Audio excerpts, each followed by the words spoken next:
Chapter 418. When the word old was mentioned, one could see that Ing Zong's face instantly turned green. Ahem, how can Minister Qing say that? Your body is healthy, so I think it's good. Didn't you tell me to rest at home a while ago? You should be fine now. I'm still not feeling well. Moreover, Gaozhou Prefecture is very far from Nanjing. I can't guarantee that I can get there quickly. When Kuang Yi saw that Zhu Qizhen had a guilty look on his face when he mentioned his illness, he felt pity for him and his heart softened.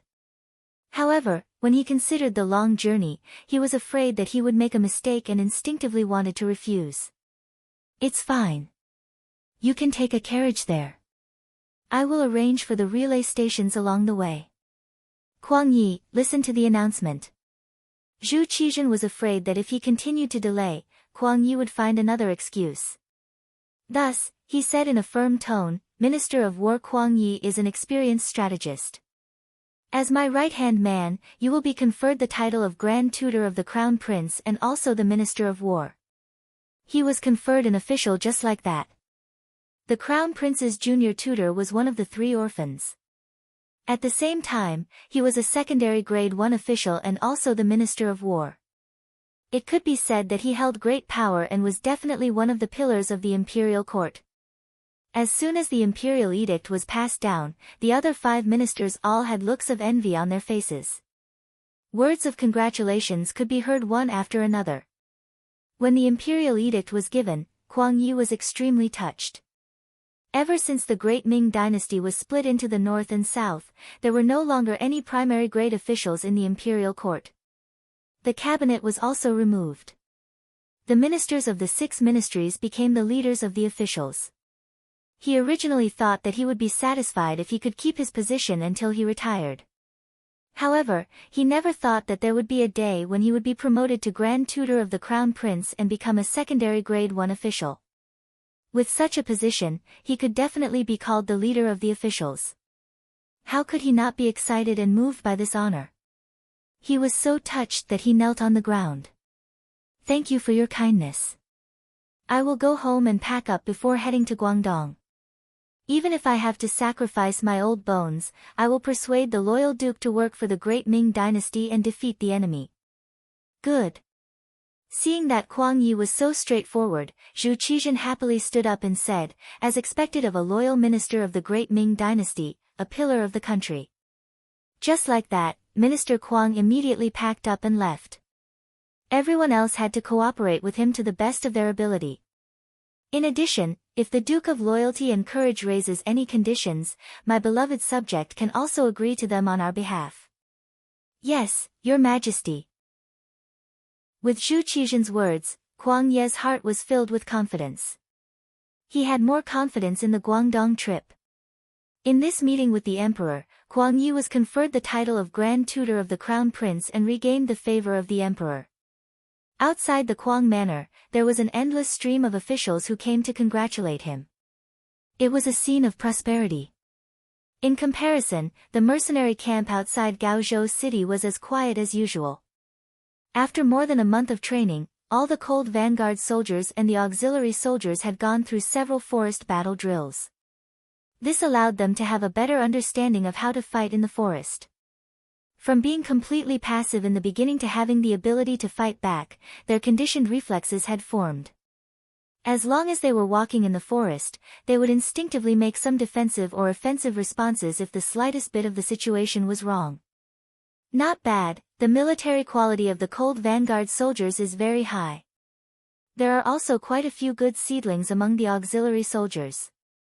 I'm afraid that it won't be long before the elite cold vanguard soldiers expand.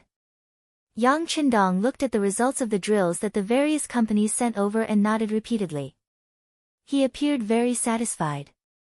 Seeing that Yang Qindong was in a good mood, Hu Mang, who was at the side, hurriedly handed over the report card about the temporary auxiliary soldiers' studies. Young master, take a look at this. Oh. It's the results of the temporary auxiliary soldiers. Not bad, there are actually so many who can score 60 points. Very good, very good. Looking at the results, although the knowledge tested was only for the second grade of elementary school, it was already very difficult to score a passing score.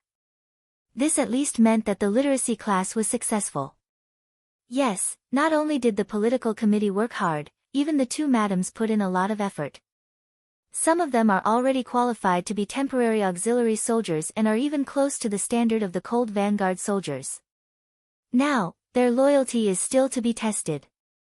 Tiger's Mane reported everything he knew to Yang Qindong. Loyalty is indeed a problem. No matter how strong a person is, no matter how strong a soldier is, without loyalty, the stronger they are, the easier it is for them to betray their master. Tell the political committee to pay special attention to this test. Yang Qindong nodded in agreement. Yes, young master is right. These people haven't been to Resin City, so it's not easy to do some work. After all, we can't be sure if there are spies from other parties. Now isn't the time to announce young master's identity. Tiger's Mane said in a troubled tone. The soldiers who joined the army in Resin City usually didn't have to worry too much about their loyalty. Other things aside, just the changes that could be seen with one's eyes were enough to let everyone know who to follow in order to live a good life. When they and their families lived a good life and didn't have to worry about food and drink, they would have to think about who brought all this to them. Why would they need to worry about loyalty? When someone mentioned that they had to join the army to protect their home and the fruits of victory from being violated by others, the number of people who joined the army had already reached 90%. In addition to the benefits a soldier could enjoy, it was enough to feed a family of 5 without having to worry about food and water. Once they reached a certain age and needed to retire from active service, they would be given jobs that others envied. Even those who were injured on the battlefield would be in high demand once they returned home. With all these benefits, why would they need to worry about the lack of manpower? Why would he need to worry that these people would have any rebellious thoughts and intentions? However, it was different in the territory of the Great Ming Dynasty. There were some people whose backgrounds weren't even clear. Even if one tried to brainwash these people, they wouldn't be able to meet the best requirements. If they were allowed to understand too much about these people, they would be exposed even more. If Yang Qindong's identity was exposed because of this, wouldn't there be a huge problem? At the very least, the safety of his family in the capital became the most important thing to worry about. We still need to seriously investigate their backgrounds. For those who we can't be completely sure of, we can consider persuading them to leave the ranks of temporary auxiliary soldiers. In short, if there is a trace of uncertainty, we can't use them, let alone use them. Yang Qindong nodded. How could he not know what the consequences would be if his current identity was exposed? At that time, even if he didn't rebel, others would say that he had rebelled. Why didn't he just become a subject of the Great Ming Dynasty? Why did he suddenly raise so many soldiers? If he really became a Sima Zhao, everyone would know about it. However, many times, what one feared would happen. Just as Yang Qindong and Tiger's Mane were discussing the loyalty of the temporary auxiliary soldiers, the deputy director of the security bureau, Yang San, hurriedly came looking for them. Panting, Yang San's appearance gave Yang Qindong a very bad feeling. Normally, Yang San's physical fitness was not bad. Under normal circumstances, even if he ran 10 kilometers, he would not be so out of breath. However, now that he was acting like this, it could only mean one thing. Something big must have happened. Young master, things are not good. One of our auxiliary soldiers has been captured. As expected, just as Yang San steadied himself, a very bad news came out of his mouth. What exactly happened? Yang Qindong asked with an unfriendly expression. It's like this. Yang San then gave a short report of what had happened. The person who was captured was called Lu Jian. He was a platoon leader in the auxiliary battalion who had just been promoted not long ago. He was a soldier from Mount Qishan on Ryukyu Island. His family had been in Mount Qishan for generations, so his background was very clean. In addition, he was very motivated and learned everything quickly. It didn't take long for him to become the squad leader of the auxiliary battalion. A while ago, because of his good performance, he was promoted to platoon leader of the auxiliary battalion. Under normal circumstances, those who could become platoon leader of the auxiliary battalion were qualified to enter the cold front. All they lacked was an opportunity to be tested. This time, during the training of the auxiliary battalion in the jungle battle, Lu Jian's performance was very outstanding. After the training results reached the standard, the battalion commander gave everyone a day off and allowed them to enter the nearby Gaozhou prefecture for a stroll. Lu Jian also took a day off and entered the city with his 5 comrades. This was also one of the military rules. Soldiers were not allowed to enter the city alone to prevent accidents from happening. Once the 5 of them were together, they could more or less take care of each other if anything happened. The chances of accidents happening were reduced to the lowest. Originally, Lu Jian and his group had been together since they entered the city. However, when they came across a rouge shop, Lu Jian thought that he should buy some things for his newly married wife in Mount Qishan.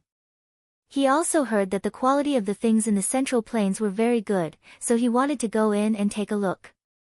However, his other comrades rejected his idea. They all laughed and said that this rouge shop was only for women. It was embarrassing for a man to go in. The others were not willing to go with him, so Lu Jian entered the rouge shop called Song's Rouge Shop alone and asked the other 4 to wait outside for a while. However, once he went in, there was no news of him. It was not until more than 15 minutes later that his 4 comrades felt that something was wrong. They went in together, but they didn't see Lu Jian inside. Feeling that this was a serious matter, 2 of the auxiliary soldiers stayed behind to keep watch outside the rouge shop. The other 2 quickly went out of the city and reported to the barracks.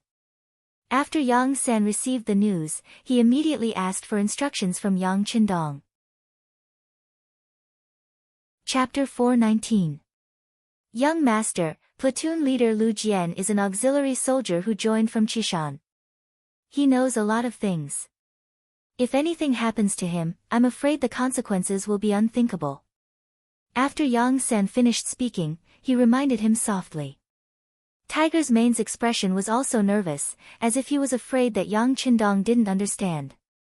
He added, Young Master, to be able to become a platoon leader of an auxiliary soldier, he basically knows your true identity. I know. Yang Qindong nodded heavily. But you shouldn't underestimate our soldiers. Since he can become a platoon leader, I'm sure that soldier Lu Jian is a person with a strong will. We must all have confidence. Of course, just in case, they had to find the person, and the sooner the better. How about this, let's enter the city and see who has the guts to capture our people. After he finished speaking, Yang Qindong's eyes were already spitting out cold flames of anger. It could be seen that he was really angry this time. This wasn't as simple as capturing his people. The person behind the scenes probably wanted to know the true strength of the mercenaries. Young Master, tell others that you're sick. When Tiger's mane heard that Yang Qindong was going to personally go, he said worriedly, besides, to find someone, Young Master doesn't need to do it himself. I can go. You can't, at least not now. Yang Qindong shook his head decisively. It wasn't that he didn't trust Tiger's mane, but Tiger's mane's identity to the outside world was only his own servant. He didn't have any official position. If he went like this, it would be very inconvenient. He wasn't. Even if he didn't have the identity of an imperial envoy, he was still a loyal duke of the great Ming dynasty. Even if this title was given by Dai Zong and some people in the southern Ming dynasty didn't recognize it, he still had the identity of a loyal duke. As for telling others that he was sick, it was very simple. He just had to appear weak. It was also a good opportunity to see how those who wanted to harm him would react when they saw him like this. After Yang Qindong made up his mind, Tiger's man and Yang San knew that they couldn't stop him, so they quickly went to prepare. Since they even dared to capture auxiliary soldiers, they had to be prepared to fall out with them at any time. This time, they couldn't bring fewer soldiers into the city. Gaozhou Prefecture. There was an inconspicuous courtyard in the city. Broken walls could be seen everywhere, reminding people that this place had experienced a war not long ago. Courtyards like this could be seen everywhere in the city. After the Huang bandit army raided Gaozhou Prefecture twice, this place had long been emptied out. No one knew where the original owner had gone. This ownerless courtyard had now become the place where the embroidered uniform guards worked. Before this, Wei Guang had arranged for people to dig a cellar here. Thus, Lu Jian's kidnapping wasn't a coincidence. It was premeditated. It was just that his luck wasn't good and he just happened to be the target and kidnapped. In the courtyard, Wei Guang stood there in his embroidered guard uniform. Beside him was a subordinate who wasn't very tall. At this moment, he was explaining something with a bitter face. "You didn't say anything. Didn't we allow you to use your methods?" Wei Guang's brows furrowed and he seemed very displeased. "Boss, this brat's skin is rough and his flesh is thick. He's very tight-lipped. If we didn't discover him in time, he would have bitten his tongue and killed himself. I think we should slow down and not be too hasty." When the short brat explained this, a trace of envy appeared on his face. Biting his tongue and killing himself? What a tough guy. Wei Guang was also shocked by this news. He sucked in a breath of cold air and said, "Lucy, keep an eye on this person. If we really need to slow down, think of a way to send him out of the city. You have to know that he's a mercenary. Once someone finds out that he was captured by us, I'm afraid we'll all have to bear the consequences." "Boss, it can't be. We're the embroidered uniform guards. We don't need a reason to capture people. Even if they find out, what can they do to us?" Lu Si's face was full of disbelief. "Maybe they can't do anything to us. Or maybe they won't even care about losing a person. But no matter what, we still need to be prepared. How about this, you go and arrange it. Try your best to send him out of the city and find a safer place." Wei Guang didn't know why, but his right eye suddenly twitched twice. When he spoke these words, he was especially careful. Boss, there's urgent news." Another embroidered uniform guard quickly ran into the courtyard. "What's the rush? Where's the steadiness I usually tell you to be?" When Wei Guang saw that his subordinates didn't have any discernment and were so rash, a fierce look flashed across his face. "Boss, the mercenaries have entered the city. I heard that the Duke of Loyalty has also entered the city." The embroidered uniform guard ignored Wei Guang's displeased look and told him the news he just received in one breath. "What?" Wei Guang, who was pretending to be absent-minded, suddenly froze when he heard this sentence.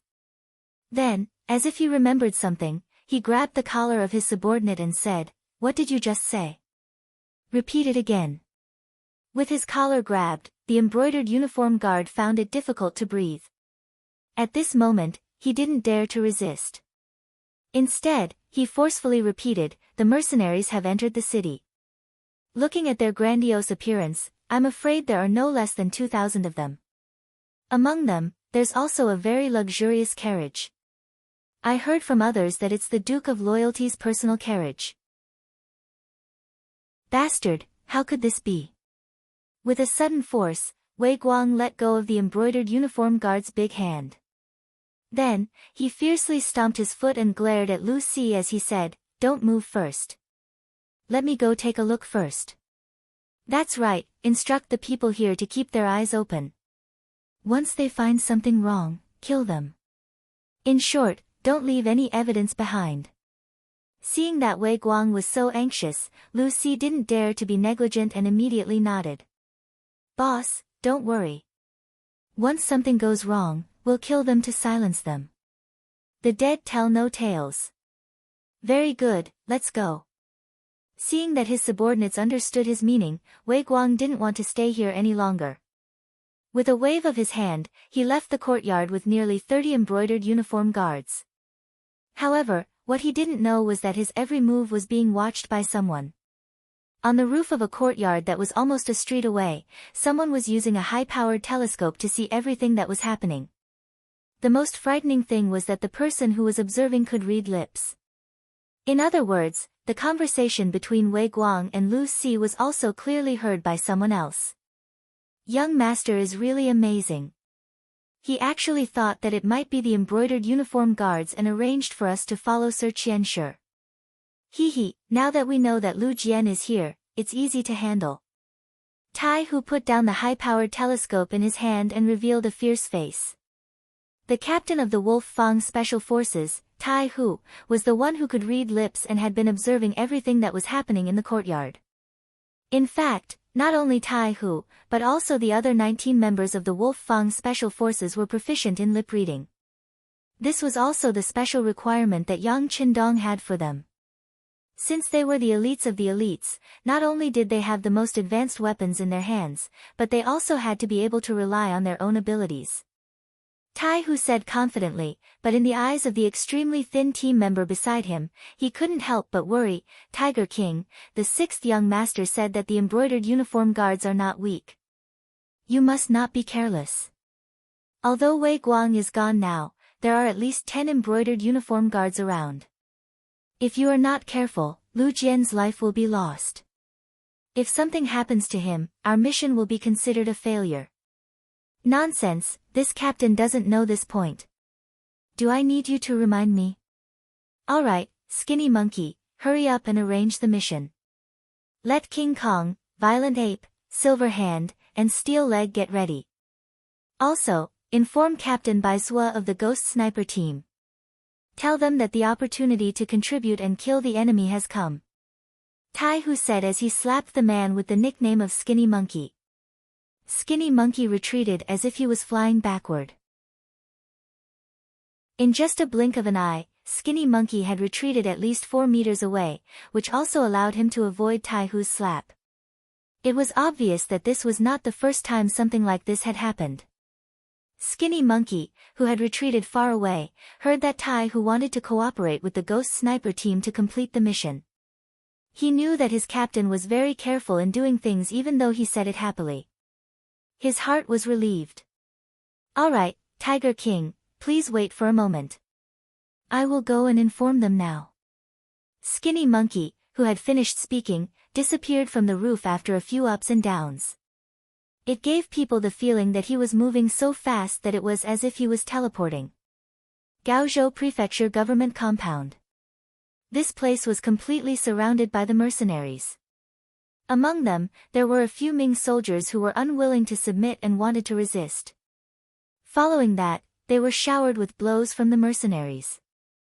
They thought that they were strong, but when faced with the angry elite Ling Feng, they were no different from children facing adults. What are you doing? What are you doing? Are you trying to rebel? The sudden attack caught the Ming army off guard. A few of the centurions of the Ming army shouted aggressively, wanting to use their power to suppress the enemy. Bang bang bang bang. What greeted this voice was a few powerful fists. The centurions who were shouting just now were soon swollen like pigs. Even when they spoke, their voices were no longer as clear and precise. What's going on? Everyone stop. The commotion here quickly attracted the attention of others. Following that, a loud shout was heard. General Yu Guang, who was fully clad in armor, appeared. When he saw that the people who were beaten up were all his subordinates, even the whiskers on his lips could not help but tremble a few times. Who was the one who attacked just now? Who was it? Stand out if you have the guts. Chapter 420. It's me. What do you want? Luo Pe, the commander of the 2nd Regiment of the Leng Feng Army, walked out of the crowd with the rank of colonel. He looked at Yu Guang with a mocking expression. Commander Luo. Yu Guang groaned in his heart when he recognized the person. From what he knew, this person was the leader of the mercenary army. Since he had stepped forward, the situation must be very bad, right? Could it be that they wanted to rebel like King Min and the others? Yu Guang's expression changed again and again when he had this thought. He knew the strength of the mercenary army. They had fought side by side before. At that time, he felt happy to have such an ally and fought to his heart's content. However, when this person became his opponent, he felt the same pressure on his shoulders. Yu Guang's expression changed again and his aura weakened. When the other Ming soldiers saw this, they couldn't help but lower their heads. Even their commander was about to give in. They didn't know what to do next. As the saying goes, a single soldier can bear the brunt of the enemy, but a whole nest of generals can bear the brunt of the enemy.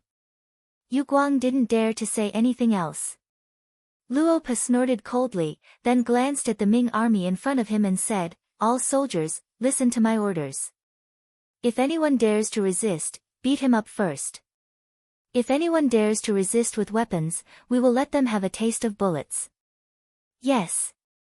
The Leng Feng members standing behind Luo Pa replied in unison. Their aura was truly like a landslide or a tsunami. "Okay, one battalion will follow me in. The rest will stay outside. Without orders, no one is allowed to leave." After giving the order, Luo Pa strode into the government office. Wherever he went, the Ming soldiers who were originally blocking his way would all move out of his way, afraid that they would provoke him and get beaten up for nothing. Yu Guang originally wanted to stop Luo Pa, but when he saw the murderous aura in his eyes, his legs went soft. He didn't doubt that if he dared to block him, Luo Pa would really kill him. Wasn't Zhaoqing's general, Jia Ping, killed by Yang Qindong? After the incident, the imperial court did not say anything. Could it be that his life was more valuable than others? Yu Guang unconsciously retreated. The other Ming soldiers also retreated with him. It was not until they reached the gates of the inner courtyard that a shout came from behind them. Only then did the Ming soldiers, whose morale was already extremely low, stop. "What's going on? What are you all doing?"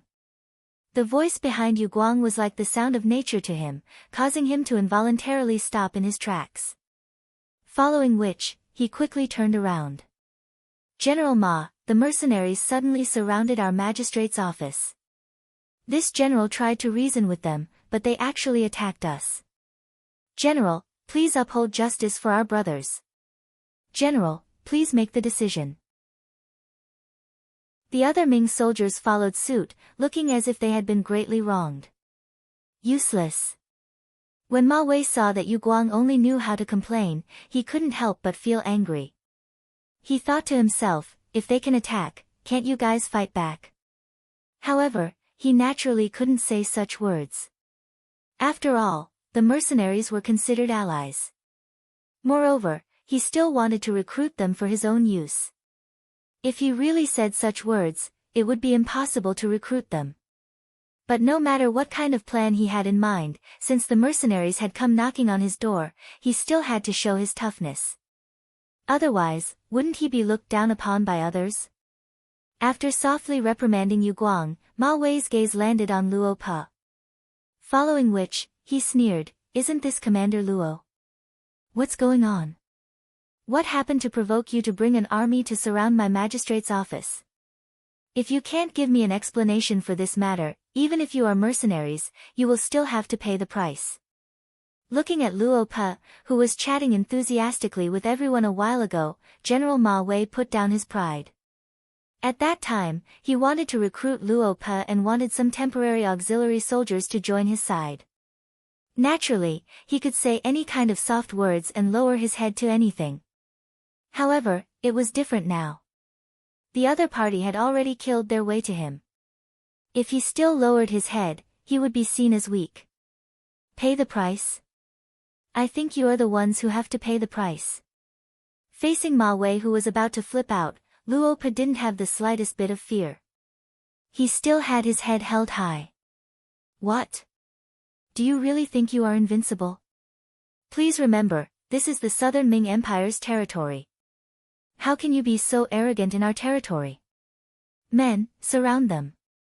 Ma Wei saw that Luo Pa still didn't give up even after he had stepped forward. He immediately became angry. No matter what, he was still a general of the Guangdong Guards, a dignified third-grade military general. Since he didn't give him any face, so what if he fought to the death? Lord Guan and Wei Guang have arrived. Just when Luo Pa was about to retaliate and the soldiers on both sides were about to go to war, a shout came from outside the door. Then, Guaning and Wei Guang each brought a few subordinates into the courtyard. "You came at the right time. The arrival of these two people made Ma Wei sigh in relief. Just now, he was the only one who had to maintain the situation. Now that these two people were here, there was someone to discuss what to do. Most importantly, if something happened, there would be someone to take the blame. You came at the right time. To Ma Wei's surprise, Luo Po wasn't afraid when he saw the arrival of these two people. Instead, he looked very happy. He even waved his hand and let Ling Feng, who was guarding here, open a path for the two people to lead the soldiers into the courtyard. Guaning and Wei Guang, one was an official of the Ministry of War and the other was a Guang of the Brocade Guards. They didn't usually stay in the government office. They came after receiving the news. As the two walked into the courtyard, they frowned and looked at their surroundings with a puzzled expression. What is going on? Commander Luo is also here. I don't know if you can give a reasonable explanation. Even if we treat the mercenaries as friends and allies, you can't do things that hurt each other's feelings for no reason. Guaning was still calm and wasn't very angry. Instead, he narrowed his eyes and asked. No one knew what he was thinking. Guaning was very clear about the combat strength of the mercenaries. There were only 1,000 Ming soldiers in Gaozhou. If they really fought, they wouldn't even be enough to fill the gaps between the enemy's teeth. But even so, even if he lost, he didn't lose. Even if he died, he would be a ghost who understood the situation. Just as Guaning finished speaking calmly, Wei Guang opened his mouth and said, "What is going on? Can't you see? Moving soldiers into the city without orders is already a violation of the laws of the Ming dynasty. No matter what the reason is, we can't let it go." This was a preemptive strike. Wei Guang, who knew what he had done, spoke in an interrogative tone. He wanted to muddy the waters and put the blame on the other party first. In this way, he would have the initiative in his hands. When Guaning heard Wei Guang's words, he frowned. This was clearly putting the blame on them. Wouldn't this be forcing the mercenaries to do something extreme? If this was the case, no one present would be in a good mood. Especially since the Min King's faction was very powerful. Even Guangdong was divided into two. If they were to create such a powerful enemy like the mercenaries, the southern Ming dynasty would really be finished. This was no longer a matter of face. It was a matter of whether the southern Ming dynasty could survive or not. Guaning was naturally careful. He glared at Wei Guang, warning him not to speak carelessly. Then, he looked towards Luo Pe and said, "Commander Luo, this official believes that there must be a reason for you to come here and mobilize so many people. However, may I know what it is for?" Seeing that Guan Ying's words were still considered polite, Luo Pe nodded. "All right, since Lord Guan wants to get to the bottom of this, then this commander will tell you. Just over 2 hours ago, one of our mercenary soldiers went missing in the city. This is a provocation to our mercenary army.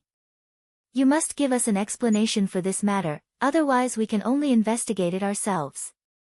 Even if we have to turn the entire city upside down, we must have a conclusion to this matter." A soldier of the mercenaries went missing? Hearing this result, Guan Ying's face was filled with shock. Not only him, even General Ma Wei, who was confused just now, had his mouth wide open. He stood there with an incredulous expression. Wei Guang's heart skipped a beat. His guess was right. These people came for Lu Jian. However, he didn't expect that they would mobilize so many people just because one person went missing. Presumably, that person must know a lot of secrets. As long as he could get through this hurdle, he would be able to obtain first-hand information about the mercenaries. Looking at it this way, all the risks were worth it. Of course, whether the matter would have the result he wanted, it would depend on whether he could get through this hurdle or not. If he could get through it safely, then everything would be easy to discuss. Thinking of this, Wei Guang took half a step forward. He pointed at Luo Pe and said, "What?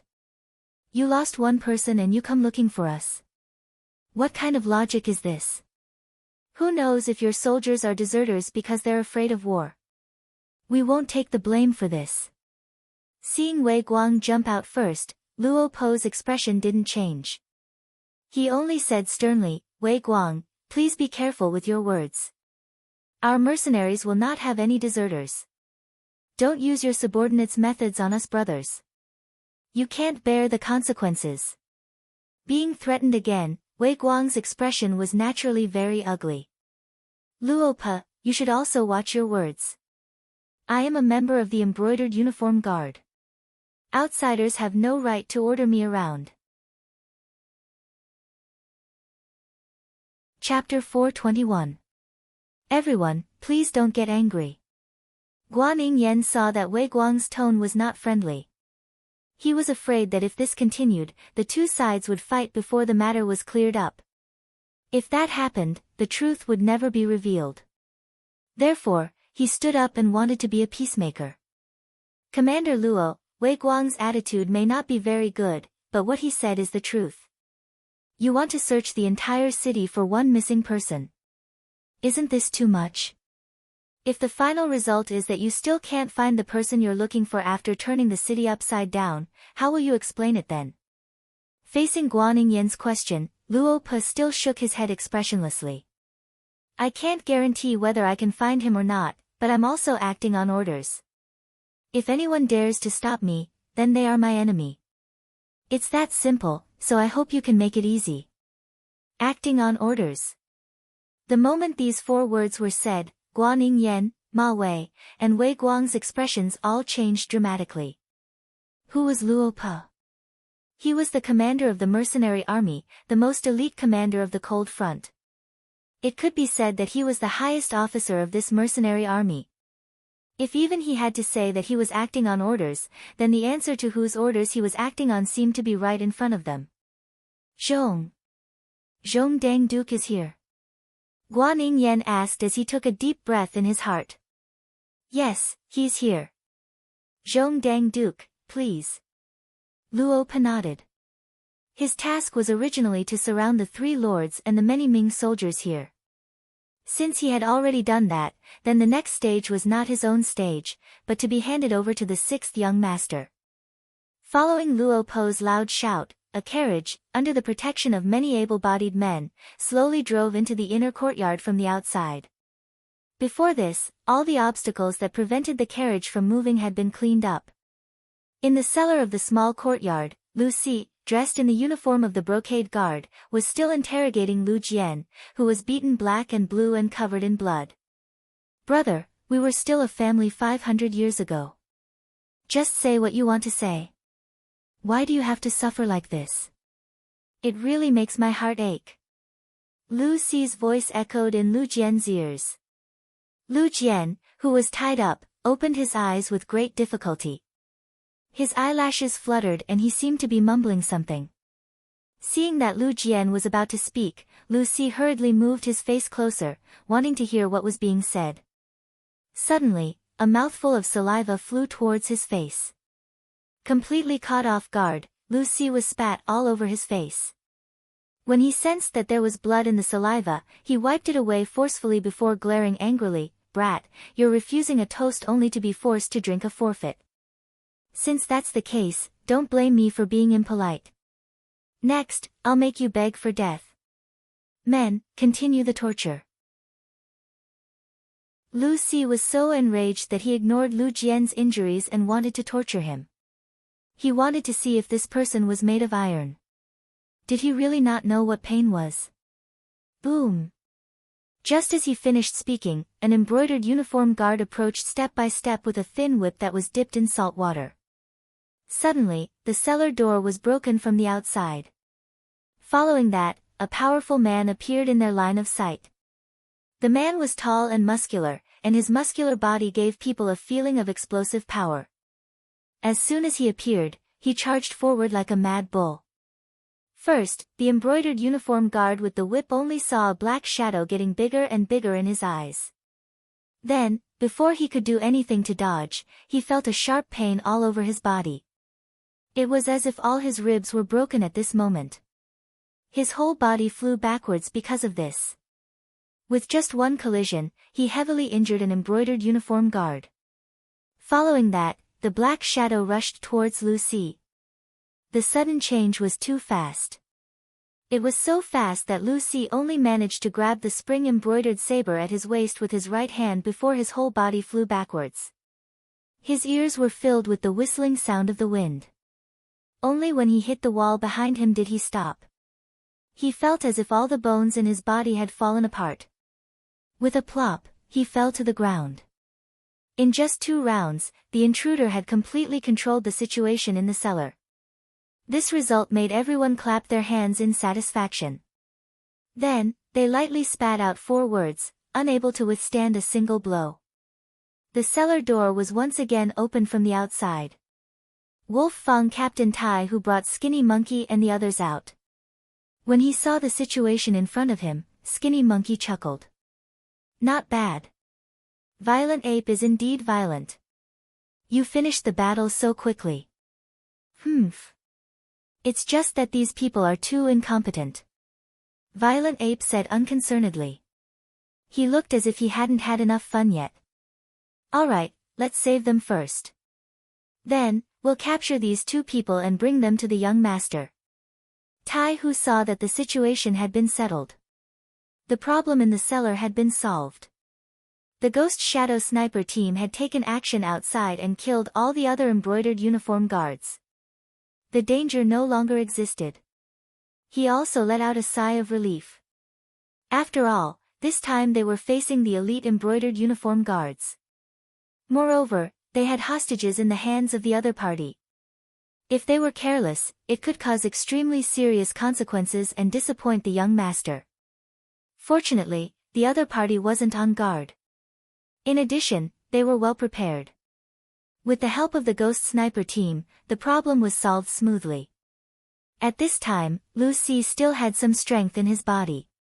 He heard Tai Hu's voice in his ears. Immediately, he shouted loudly, I'm from the Imperial Court's embroidered uniform guards. Who are you? Who allowed you to do this? Do you know that this is a crime that will lead to the confiscation of your family's property and the extermination of your family? You talk too much nonsense.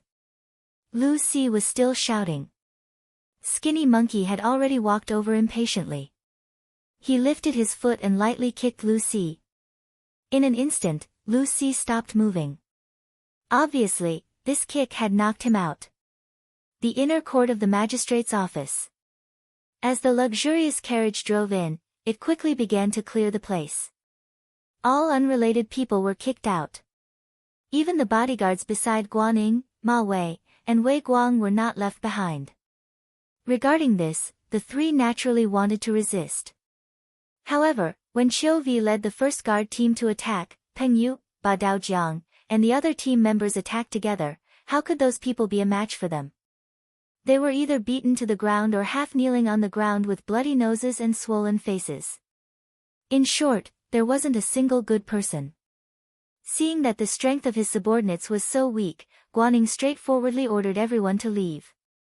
Since they couldn't win, it was better not to test the waters. It would be embarrassing. The inner court finally quieted down. Other than the 3 so-called Southern Ming officials and the first guard team, there was also the luxurious carriage that had been parked there without any movement. After calming down, Guaning decided to face everything that had happened. He cupped his fist and asked in a very respectful tone, Is the Duke of Loyalty in the carriage? It's me. After a short pause, a voice finally came from the carriage. Then the curtain was pulled open by Tiger's Mane and Beta Persei, revealing Yang Qindong, who was wearing a green robe inside. Compared to the last time they met, Yang Qindong's face was pale, his eyes were dull, and his cheekbones seemed to be protruding a little. It was as if he had completely changed into a different person. He was much older. Duke of Loyalty? What's going on? Why are you so sick? Seeing Yang Qindong's appearance, Guaning was really shocked. He asked in disbelief. I was careless. I was poisoned a while ago. Fortunately, God blessed me. The mercenaries sent me a divine pill to detoxify the poison. That was how I managed to save my life. Yang Qindong's face was pale as he forced a smile. But what followed was a series of rapid coughs. It gave people the feeling that he had tuberculosis and would die from coughing at any time. Yang Qindong's appearance naturally shocked Guanning and Ma Wei. At first, they thought that he was looking for an excuse to not meet them because he was sick. But after a long time, they couldn't help but have all kinds of guesses. But in the end, they didn't expect his condition to be so serious. It looked as if he would die at any time. On the other hand, Wei Guang's expression didn't change. On the contrary, he was secretly delighted. What was going on? He probably had the clearest judgment in his heart. This time, he came to Gaozhou Prefecture to see how Yang Qindong's condition was. He didn't expect that after not getting an answer for a long time, he would see hope when he thought there was no hope. Just by looking at it, the Duke of Loyalty was indeed seriously injured. It was the result of Su Muner's attack. But what Wei Guang didn't expect was that if she attacked, he should be dead. How could he still be alive? Could it be that it was like what was said just now, that it was a divine antidote sent by the mercenaries? If that was the case, how many good things did the mercenaries have that they didn't take out? While Wei Guang was still pondering over the crux of the matter, Yang Qindong had already opened his mouth once again.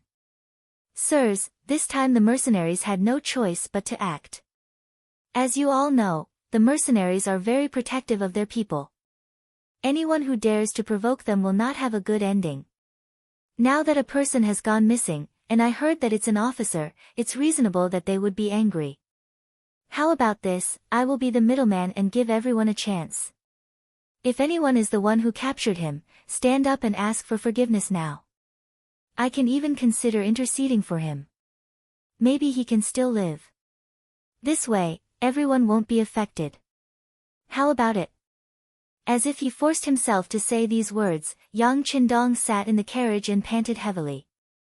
Tiger's Mane, who was waiting on him at the side, was anxious. Just a moment ago, the young master was still talking and laughing with them. How long had it been? How could his illness be so serious? This didn't seem like an act. How could an act be so realistic? Chapter 422. In his anxiety, Tiger's Mane continued to say, Young master, your health is more important. You should speak less. Cough, young master, I don't want to come out sick, but the bigger picture is more important. I really don't want to see any conflict between the mercenary army and the great Ming dynasty. Yang Qindong struggled to say these words, and then he coughed heavily. Okay, young master, we understand. We understand. They also heard it. Tiger's Mane nodded repeatedly, then suddenly turned around and looked at Guanning, Ma Wei, and Wei Guang. He said, You all heard it clearly. The Duke said that whoever did it should stand up. Don't implicate others, and don't hurt the relationship between the mercenary army and the great Ming dynasty. Tiger's Mane's words made Guanning and the other two look at each other. At least Guanning and Ma Wei didn't want to have any conflicts with the mercenary army, especially when the King of Min's faction was so rampant and crazily expanding. This elite army might be of great use. However, they really didn't know where the missing mercenary soldiers went. Duke of Loyalty and Courage, forgive me for speaking bluntly, but we really don't know where the mercenary soldiers went. How do you want us to hand them over? Is there a misunderstanding? Guanning said in a weak tone. That's right. Is there some misunderstanding? Ma Wei chimed in with an innocent look. I think this must be a misunderstanding. You guys are just trying to frame someone. Duke of Loyalty and Courage, we respect your contributions to the Southern Ming dynasty, but you can't ignore us because of this. Let me tell you, this is disrespectful to the Southern Ming dynasty. Wei Guang opened his mouth, and his tone was interrogative. His overbearing attitude was full of arrogance. Bang! Wei Guang, who was speaking, suddenly tilted his body, and then he half knelt on the ground. Then he clenched his teeth in pain, and cold sweat poured down. A gunshot was fired. The one who fired the shot was naturally Yang Qindong. He didn't seem to like the noise, Or maybe he was angry that the other party called him Duke of Loyalty and Courage instead of Duke of Loyalty and Courage. In short, he had fired the gun. When the gunshot rang out, Guaning and Ma Wei were shocked. Then, they saw that the one who was shot was Wei Guang, and a stream of dark red blood was flowing out from his trousers. Their faces immediately changed. Loyal Duke? What are you doing? Dare I ask, what did Wei Chan do to make you want to kill him? It was Ma Wei who asked. Then, Guaning also expressed his stance. Duke Zhongdan, no matter what it is, we can sit down and have a good talk. If you do this, I really can't explain it to the higher-ups. You've caused trouble. Guaning and Ma Wei had such an attitude because of Wei Guang's noble status. They were members of the embroidered uniform guards, and even they had to be courteous to them. Secondly, he was also considered an official of the imperial court. If he attacked an official for no reason, and did it in public, he would definitely be held accountable. Yang Qindong was no longer an imperial envoy. He no longer had the power to control the southern Ming officials at any time. Got into trouble? Yes, I did get into trouble, but it's not me, it's him. Yang Qindong's voice rang out again. Tiger's Mane, have they arrived? Bring them up. Yes, Tiger's Mane replied. He turned around and saw Chiu Vi lightly nodding. Good, bring them up. Yang Qindong's calmness and Tiger's Mane's unhurried manner fell into the eyes of Guaning, Ma Wei, and the kneeling Wei Guang, causing them to have a look of confusion. Only Ma Wei's heart involuntarily skipped a beat. Then, he shook his head forcefully. It was impossible. The place where Lu Jian was imprisoned was very hidden. It was impossible to find him so quickly. Besides, he had already instructed Lu Si to silence him if things went wrong. What was there to be afraid of? It must be something else. Yes. It must be. Comforting himself, Wei Guang's expression became much calmer. When he raised his head again, he had already recovered his initial calmness. However, all of this calmness instantly crumbled when he saw the people being escorted in. Lu Si, who was wearing a turquoise brocade robe, was escorted out. At the same time, a few brocade guard brothers who had stayed behind to guard the courtyard were also escorted out. Wei Guang could even name these people. As soon as they appeared, he felt as if his head had been blown off. The person who was brought over was indeed Lu Si. Originally, his head had been lowered, thinking that he was definitely going to die. However, when he raised his head and saw Wei Guang, who was wearing a large red python robe, a flying fish robe, a black gauze hat, a belt around his waist, and an embroidered spring saber at his waist, his originally dim and lifeless eyes instantly lit up. Boss, save me, save me. They saved Lu Jian and killed a few of our brothers. Lu Si's shouts continued, but at this time, everyone's gaze naturally fell on Wei Guang. Even Guaning and Ma Wei, who did not know what had happened before, understood at this moment what had happened. They also finally knew that someone had kidnapped the mercenary soldiers, and the mastermind behind this was Wei Guang. The soldiers were kidnapped. No wonder the mercenaries were so angry and mobilized so many people. At this moment, Guaning and Ma Wei seemed to understand the mercenaries' actions. However, their understanding was one thing, and they would definitely not express any opinions on this matter. The brocade guard was one of the most trusted subordinates of the emperor. How could others meddle with it?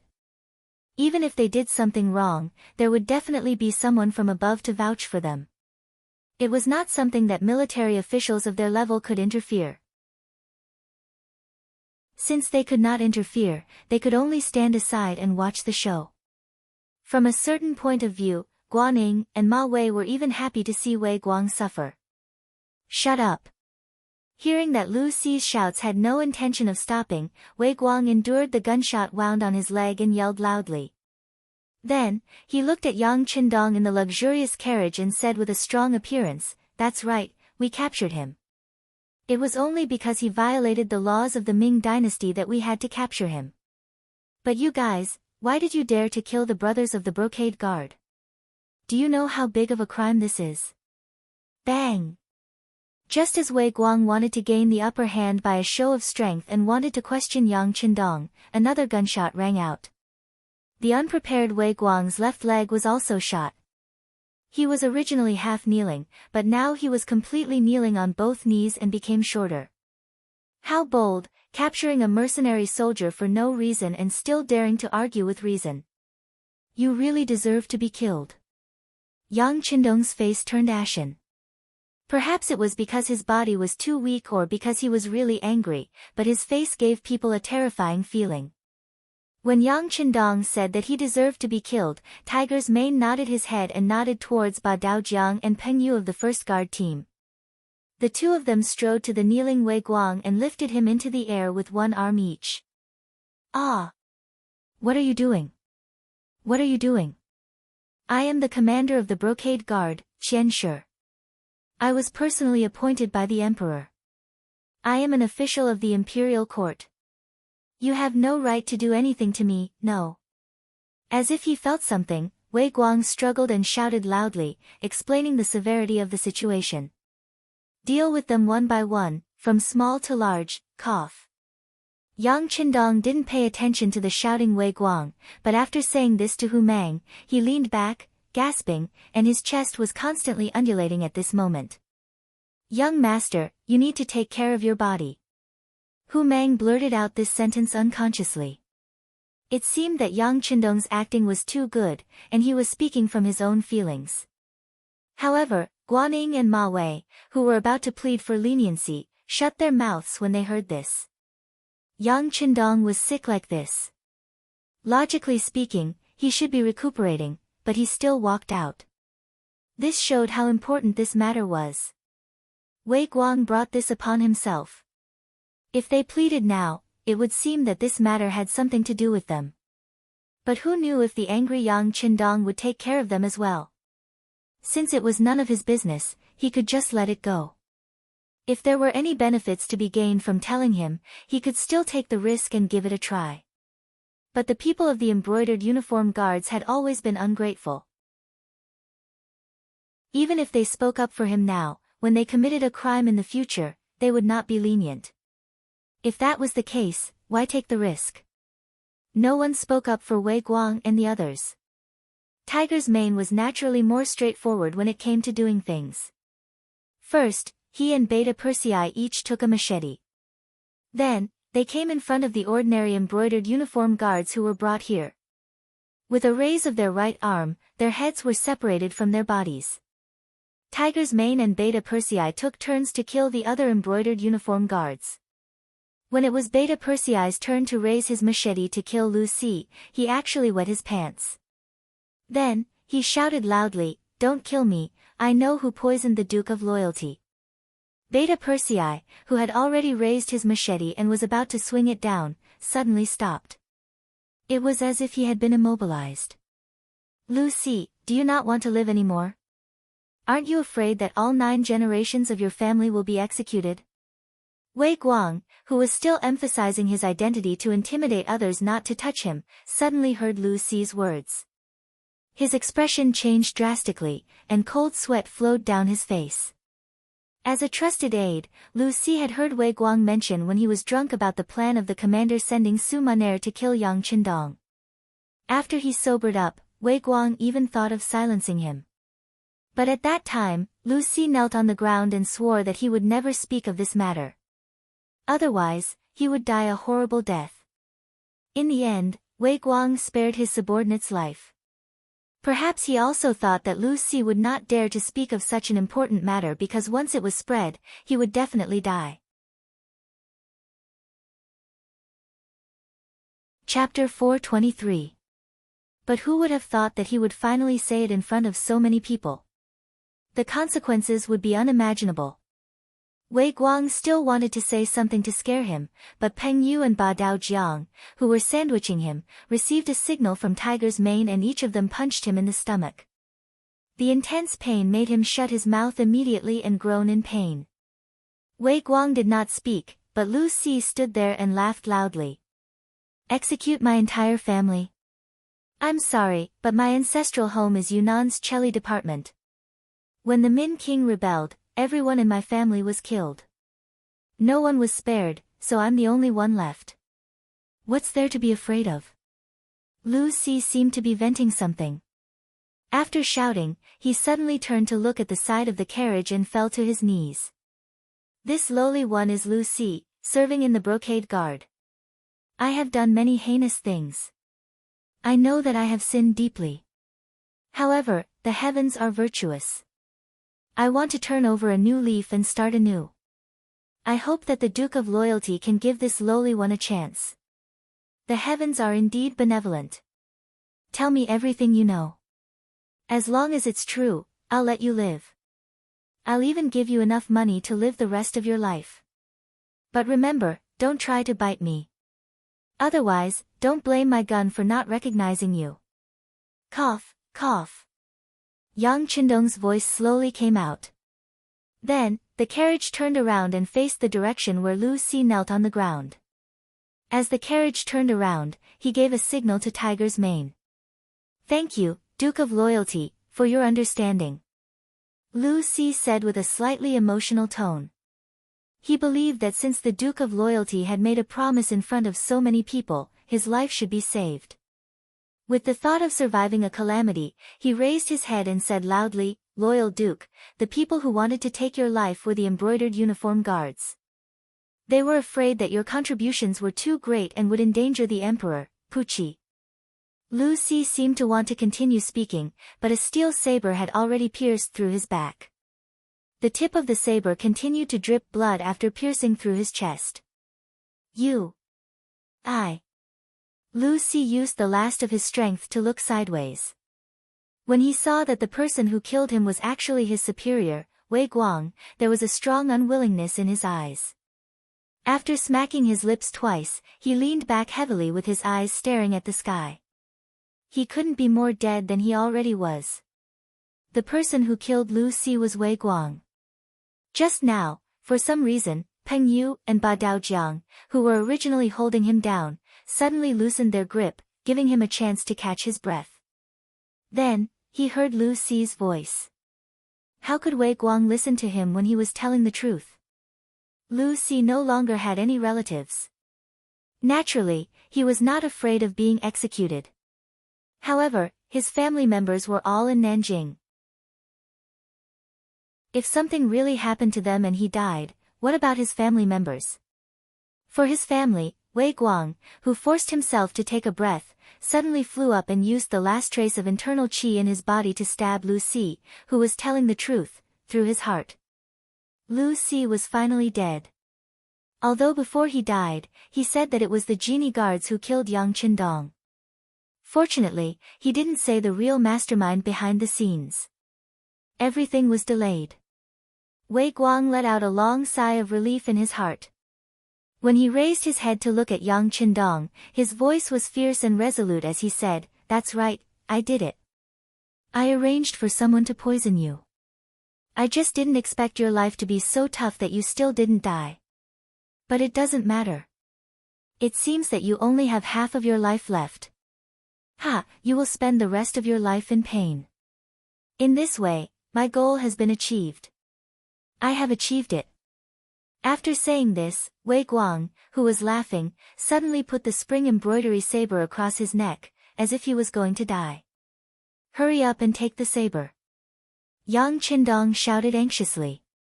But in the end, it was still too late.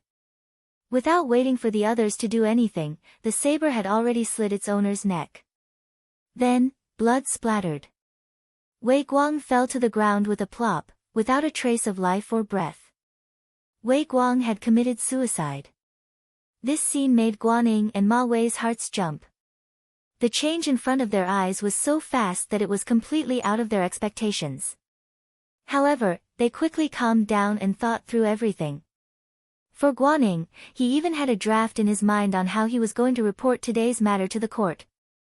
It was nothing more than Wei Guang, who was jealous of the Duke of Loyalty's contributions, sending people to poison him. Then, seeing that he didn't die, he sent people to capture the mercenary soldiers, wanting to know how deeply the Duke of Loyalty had been poisoned. However, everything was discovered by the Duke of Loyalty.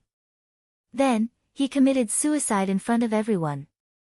Regardless of what Guanyin and Ma Wei thought, after seeing Wei Guang commit suicide, the resentment in Yang Qindong's heart could be considered to have been vented a little. Su Maner had already said that the person who arranged for her to come to Yang Qindong's side and asked her to wait for an opportunity to make a move. The person who sent the poison bun was the commander of the embroidered uniform guards, Menda. This time, Wei Guang came to the sect to clarify this matter. The embroidered uniform guards were the emperor's personal guards. Only the emperor had the authority to kill the people there. Otherwise, no matter how heinous the crime was, it wasn't something that others could casually touch. It was the same for Yang Qindong. Although he already had a certain level of strength and could be said to be above many other officials, if he killed Wei Guang, it would be equivalent to giving Zhu Qizhen a big slap in the face. Yang Qindong wasn't willing to do such a thankless thing unless it was absolutely necessary. As such, Wei Guang committing suicide was naturally the best outcome. As for why he was able to break free from Peng Yu and Ba Dao Zhang's restraints and kill Lu Si with his crippled legs, it was naturally the result after Yang Qindong gave Tiger's mane a hint with his eyes. In these few years, the tacit understanding between the two was still very strong. Yang Qindong didn't need Lu Si to tell the truth because he already knew the truth. On the other hand, if the truth was revealed, would he seek revenge on Menda? If he did, would Zhu Qizhen have any thoughts and allow such a thing to happen? As such, this was the current scene. Wei Guang killed Lu Si and then committed suicide.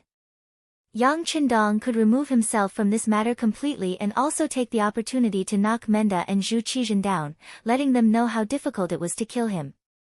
This time, they were lucky to pass, but they might not be so lucky next time. Since his goal had been achieved, Yang Qindong naturally didn't need to stay here.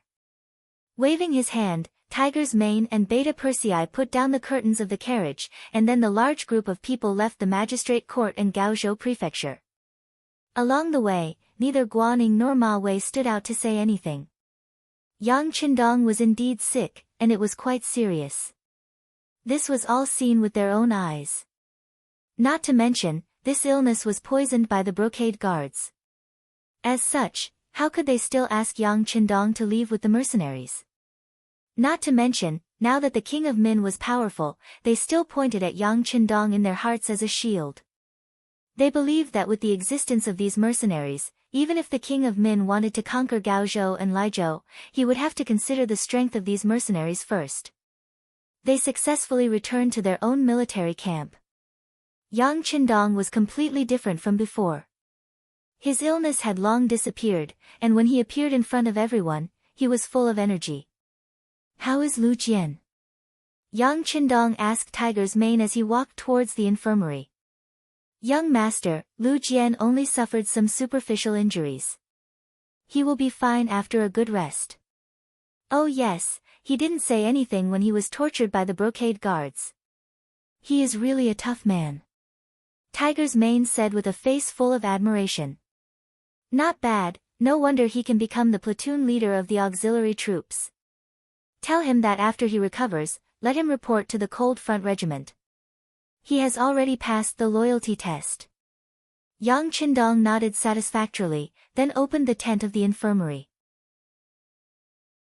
He saw Lu Jian, who had already fainted, but his facial features still gave off a sense of determination.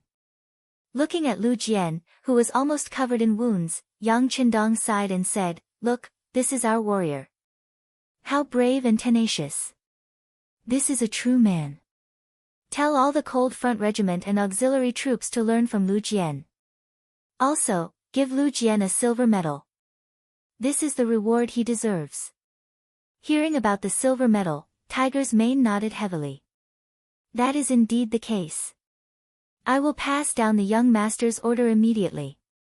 At this moment, Lu Jian was still in a coma. However, if he woke up and heard these words, he would definitely be extremely excited. One must know that the military medal not only represented personal glory, but it could also be converted into cash when faced with difficulties.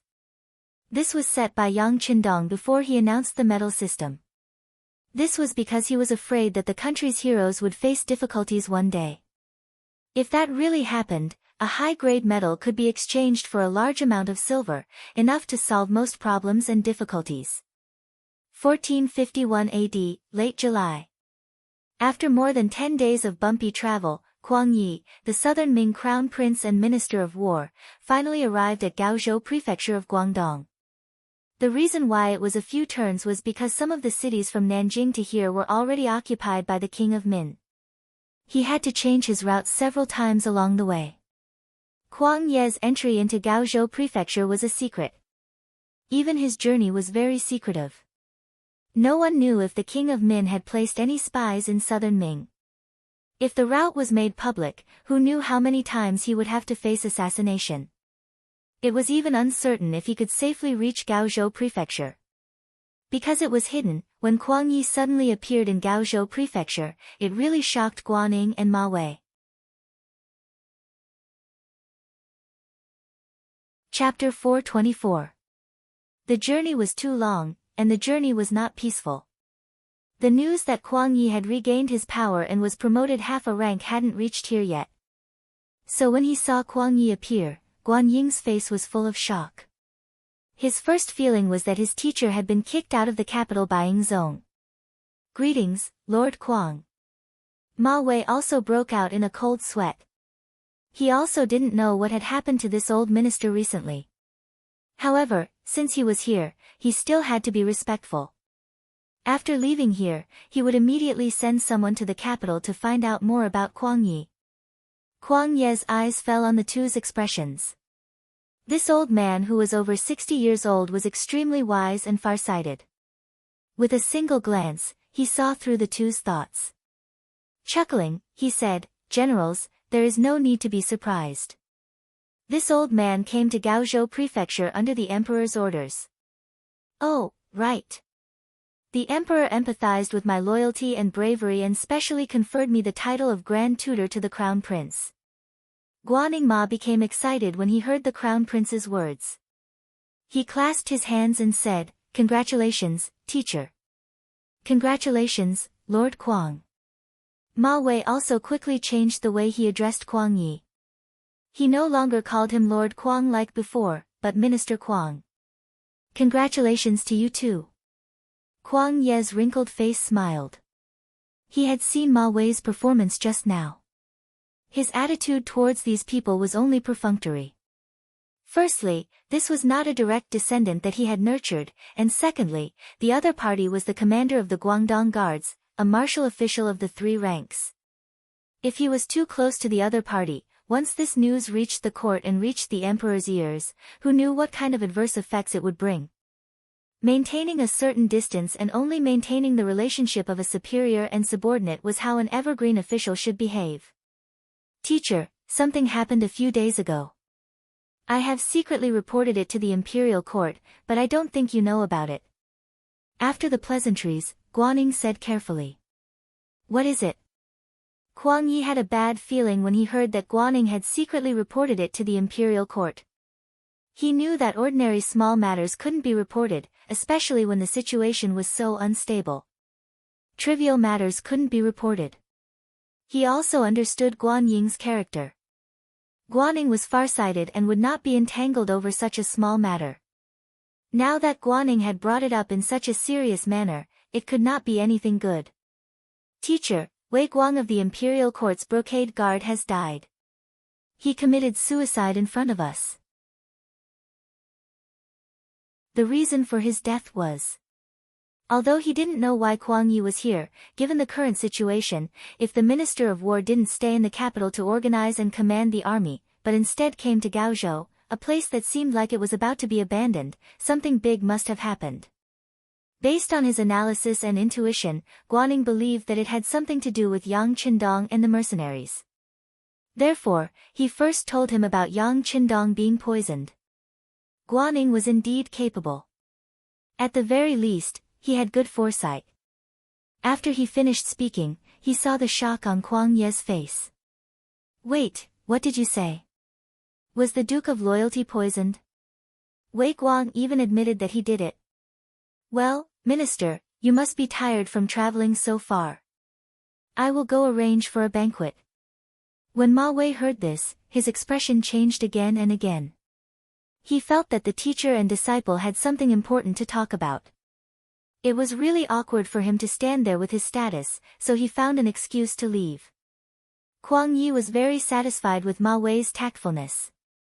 However, his thoughts were more on Yang Qindong. Guaning, how is the Duke of Loyalty? Not too good. I took a look at him that day. His complexion was not good, and his body was very weak, Guaning answered honestly. What should we do? Hearing that Yang Qindong's body was in such a bad state, Kuang Ye's expression was full of hatred. He had seen Yang Qindong countless times. This kind of young man seemed to always have an inexhaustible amount of energy. Even a small illness would not affect his body.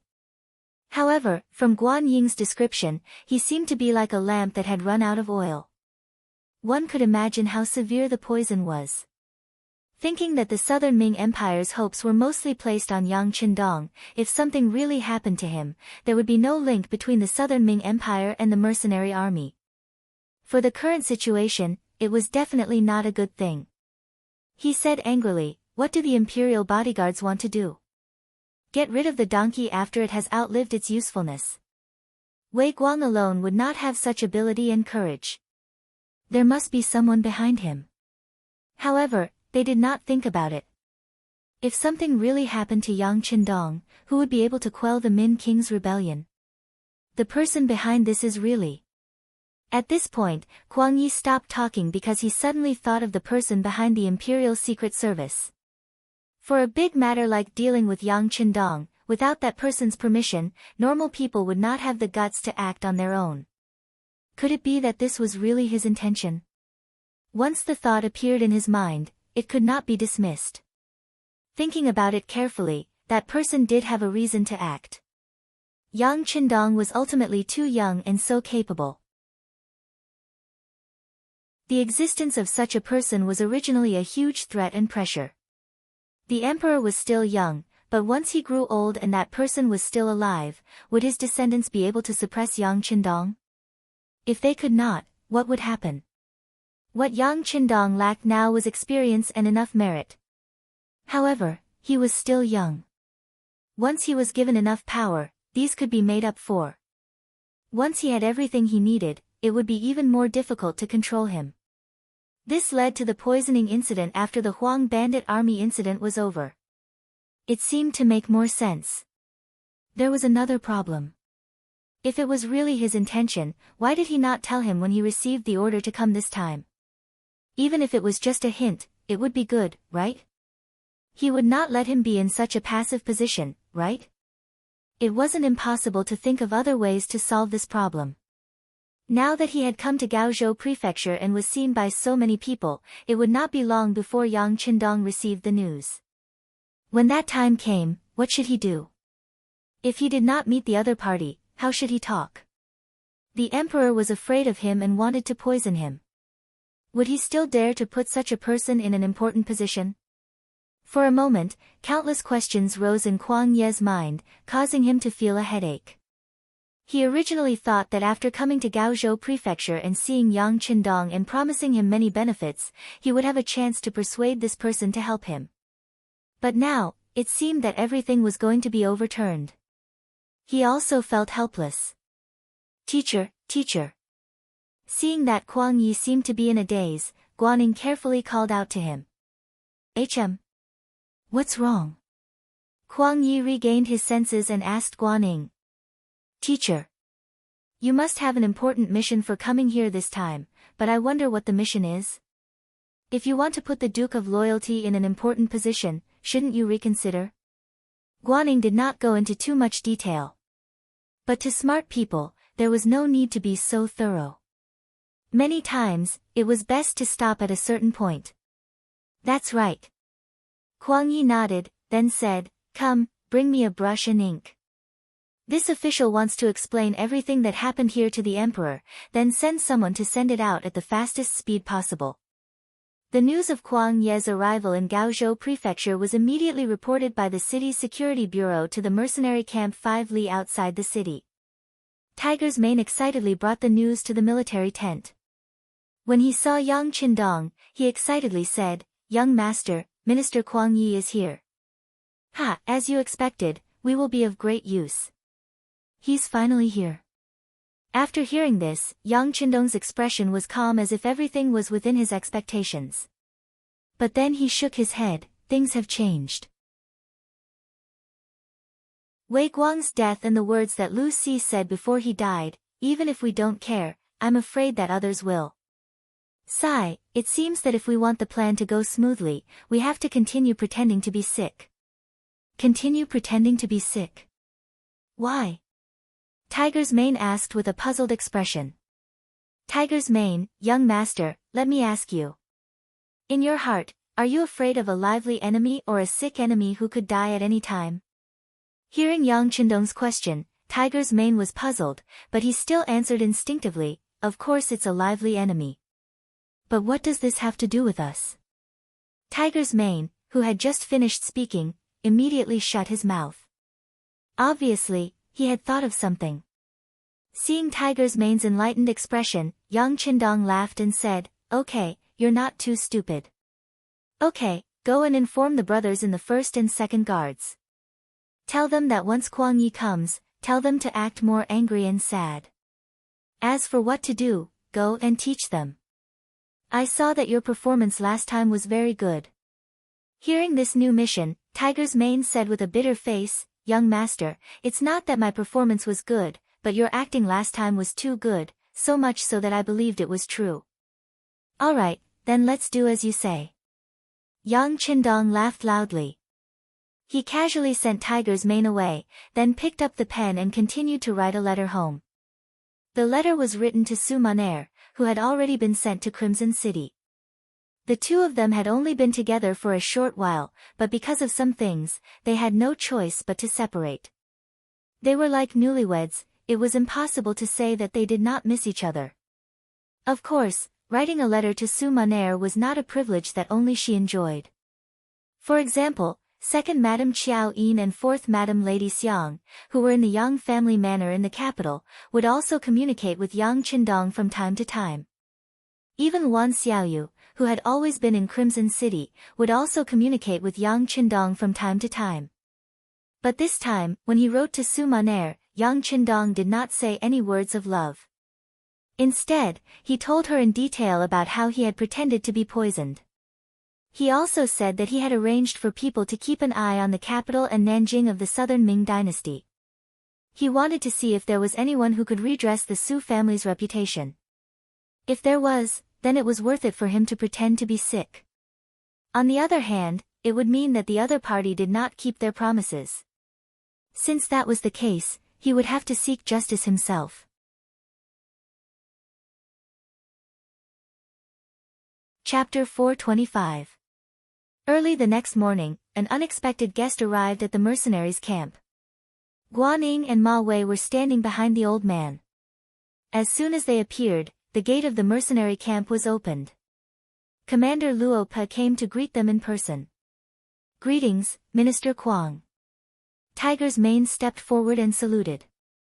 "My young master knew that you would come, so he asked me to wait here to greet you. Please come with me." "Okay." Kuang Yi nodded and then said to Guaning and Ma Wei behind him, "You two stay here. When you have time, you can learn how to lead troops from Commander Luo. I'm going to visit Duke Zhongdan." "Teacher, this." Guaning seemed to be worried and wanted to say something, but Kuang Yi waved his hand and then followed Tiger's Mane to the depths of the camp. In the largest tent, Yang Qindong had finished his makeup, which made Hu Yan and Madame Shui exclaim in surprise. "Lu Lang, your skill is so powerful. It really looks like you have suffered a serious internal injury." Hu Yan looked amazed, and her hand couldn't help but touch Yang Qindong's face. Yang Qindong quickly dodged to the left and right to avoid her touch. Yang Qindong had practiced the art of makeup a lot in his previous life. Sometimes, in order to complete a task, he had to disguise himself as various people. Not only did he have to look good, but he also had to learn how to disguise himself. Otherwise, how could he fool others? "Yes, my husband looks so haggard now. If I didn't know the truth, I would believe it," Madame Xue also stared at Yang Qindong's face, trying to find a flaw. However, no matter how hard she looked, she couldn't find the problem. It seemed that Yang Qindong was really sick. No matter how thick-skinned he was, Yang Qindong felt a little embarrassed when the two women stared at him like this. He changed the topic and said, "Your husband is well prepared. It will depend on your performance later. You always talk about how good you are at acting. This time, it's time to test you. Don't screw up." "What do you mean by screw up?" Hu Yan asked with interest. "Ah. It means don't screw up," Yang Qindong explained awkwardly. "Oh, then we won't let you down," Hu Yan and Madame Xue said in unison. They understood what Madame Xue said. At this moment, Beta Persei rushed in. "Young master, Tiger's Head and Minister Qi are here." "Oh." As soon as he said this, there was a sad cry. Who else could it be but Hu Yan and Madame Xue? The show began. After a smile appeared on Yang Qindong's mouth, his body also lay down on the bed. It seemed that even breathing was very laborious. Yang Er stared at the scene in front of him with his mouth agape. He thought to himself, as expected, birds of a feather flock together. Look, this family is full of acting experts. I still have to learn from them. But I don't know if I can learn a thing or two from them in this life. Outside the tent, Hu Mang finally led Kuang Yi into the tent, and what he saw was this very sad scene. There were cries and sighs, and there was even blood in the spittoon beside the bed. It seemed that Yang Qindong had just vomited blood not long ago. "Aya, loyal and courageous Duke, how did you become like this?" Even though he was mentally prepared, he had heard Guaning explain Yang Qindong's condition in detail yesterday. But this morning, he still came to take a look because he was worried. Originally, he came with doubts, but the moment he entered the tent, the situation changed completely. He even felt sad for some reason. He could not help but think that some people were too much. This was a hero of the Southern Ming Empire. How could they treat him like this? Beta Persei lowered his head and said nothing. He moved a chair to the side of the bed, as if to let Kuang Yi sit down. But the sound of the chair slamming on the ground showed his attitude towards Kuang Yi. He was extremely unwelcome. Beta Persei. Don't be rude. Yang Qindong, who was on the bed, opened his eyes with great effort and scolded softly. Then, he forced a smile and said to Kuang Yi, "Minister Qi is here. Hurry. Take a seat. You can leave too." Cough, cough, cough. With the help of Hu Yan and Lady Xue, Yang Qindong got up with great effort and sat down with his back against a large futon. Then, Hu Yan and the others tactfully left. Beta Persei did not want to leave, but Yang Qindong said, "You can leave. Minister Qi is a good person. He won't harm me." Beta Persei reluctantly left the tent. Kuang Yi's face turned red when he heard that he wouldn't harm him. Of course, he knew what Yang Qindong meant. Kuang Yi felt sad when he thought about how the originally handsome and lively young man had been plotted against and ended up like this. He thought about how he had been wronged when he was ordered to stay at home to recuperate. The words, "Heaven's might is unpredictable," involuntarily entered Kuang Yi's heart. Although he felt indignant, in Kuang Yi's heart, the emperor was the emperor. He could not let anyone question him, not even himself. After suppressing the complicated emotions in his heart, he looked at Yang Qindong with a face full of concern. "Duke Zhongdan, regarding the matter of Wei Guang's poisoning, I have already written an urgent letter to the capital. I will definitely give you an explanation." "Forget it. He's already dead. Besides, Minister Kuang, do you really think he has the guts to do all this?" Yang Qindong's question hit the nail on the head, leaving Kuang Yi speechless. If he said no, it would be the same as criticizing the emperor. If he said yes, it would be an insult to his and Yang Qindong's intelligence. This was a question that couldn't be answered and couldn't be answered. Kuang Yi sighed and did not dwell on this question. Instead, He spoke in a comforting tone for Yang Qindong. Duke Zhongdan, you have been wronged recently. I also heard that some people are still calling you Duke of Loyalty and Courage. I was angry about this and gave the order. Although your title of Duke of Loyalty and Courage was given by King Yu, since we have recognized him as the Dai Zong, his title is naturally reasonable. If anyone dares to call him that in the future, you can punish them. Kuang Yi was trying to comfort Yang Qindong by saying that he was on Yang Qindong's side. However, he was only on Yang Qindong's side psychologically. Many people would often say, "You are a good person, and I support you spiritually." However, Yang Qindong did not need such a good person card. Politics was not a game. It was not a matter of good for you, good for me, good for everyone. In order to achieve their own ideals, those who opposed could become mortal enemies. It was common to even fight with swords. Just because you're a good person, how can you lower your head and accept everything when you've been wronged? Therefore, after listening to Kuang Ye's words, Yang Qindong quickly counterattacked. Sigh, it's just a title of duke. It's not like Prince Shiping was given the title of prince. There's no need to be so calculative. Hiss. A cold breath came from the bottom of his heart and went straight to his head.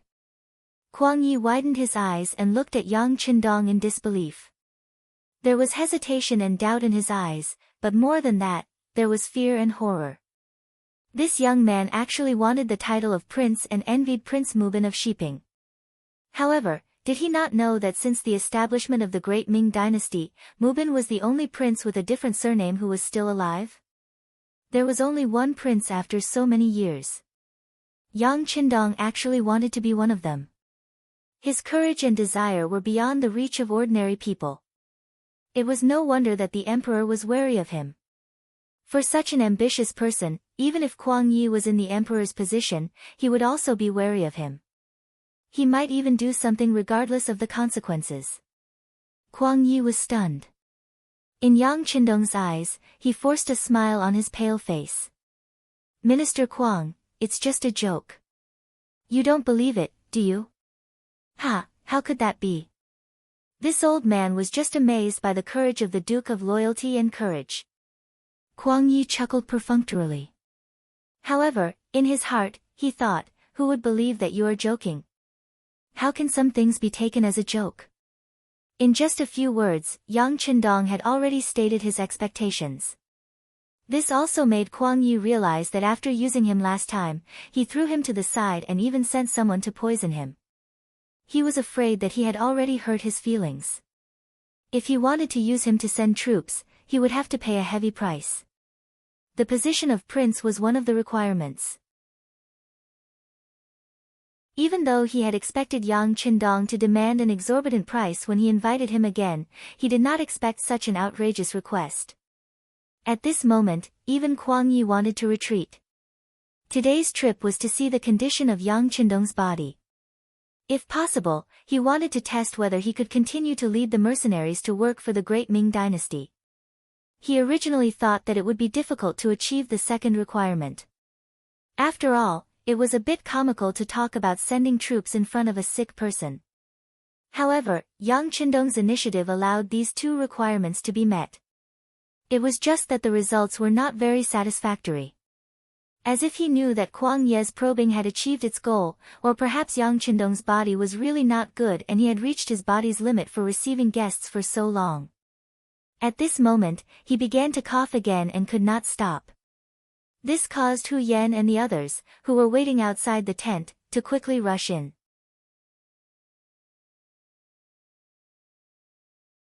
Chapter 426. As soon as these people came in, Kuang Yi knew that he had to leave. He wanted to see if there were any other ways to solve the problem. But when he saw Yang Qindong's attitude and his current physical condition, he knew that it was meaningless to say anything more. Kuang Yi left. Just like when he came, Tiger's Mane sent him out of the barracks. Yang Qindong stopped coughing, shook his head, and said, "It's hard work to pretend to be sick. I hope I can fool this old guy." His words made both Hu Yan and Madame Shui laugh. This was their husband. When he was serious, he was a little scary, but sometimes he was very cute. Yang Qindong did this to deceive Kuang Yi, and he also took the opportunity to put forward his request. In fact, Kuang Yi was indeed deceived. Yang Qindong's makeup skills were too good, or it could be said that the things in the warehouse were too good, so good that they could not be found in this era. That was why he could deceive everyone. Teacher, how is dupe Zhongdan's condition? On the way back to the city, Guaning asked in a low voice. When he saw Kuang Ye's gloomy face after leaving the barracks, he felt a little nervous. After all, a while ago, he was not respectful to Yang Qindong, and even wanted to trick him. What he did was likely to ruin his teacher's plan, and he was a little worried about it. He's really sick, Kuang Yi answered in a low voice, and the image of Yang Qindong's terminally ill flashed in his mind. Then, I wonder if I can still lead troops into battle. Guaning continued to ask in a low voice. This was the main point he was concerned about. He had already received the news that King of Min's faction had begun to deploy troops and generals while stabilizing the current results. They were preparing to expand the results of the war. As one of the occupied areas, Guangdong was obviously intolerable. That was to say, even if they did not take the initiative to attack, it would not be long before King Min took the initiative to deal with them. Lead the army to fight? Kuang Yi shook his head. Who knows? However, if you want him to fight, you have to agree to one of his conditions. You have to become a king like Shiping Wang Mubin. Kuang Yi whispered when he saw that no one else was around. What? Crowned king? Guaning almost couldn't hold himself back and yelled out. However, he quickly shut his mouth. From his expression, it could be seen that he was frightened as well. Who was Mubin? He was the descendant of the Mu family, and had been loyal for generations. He was forced to be a king because he was going to pacify Yunnan this time.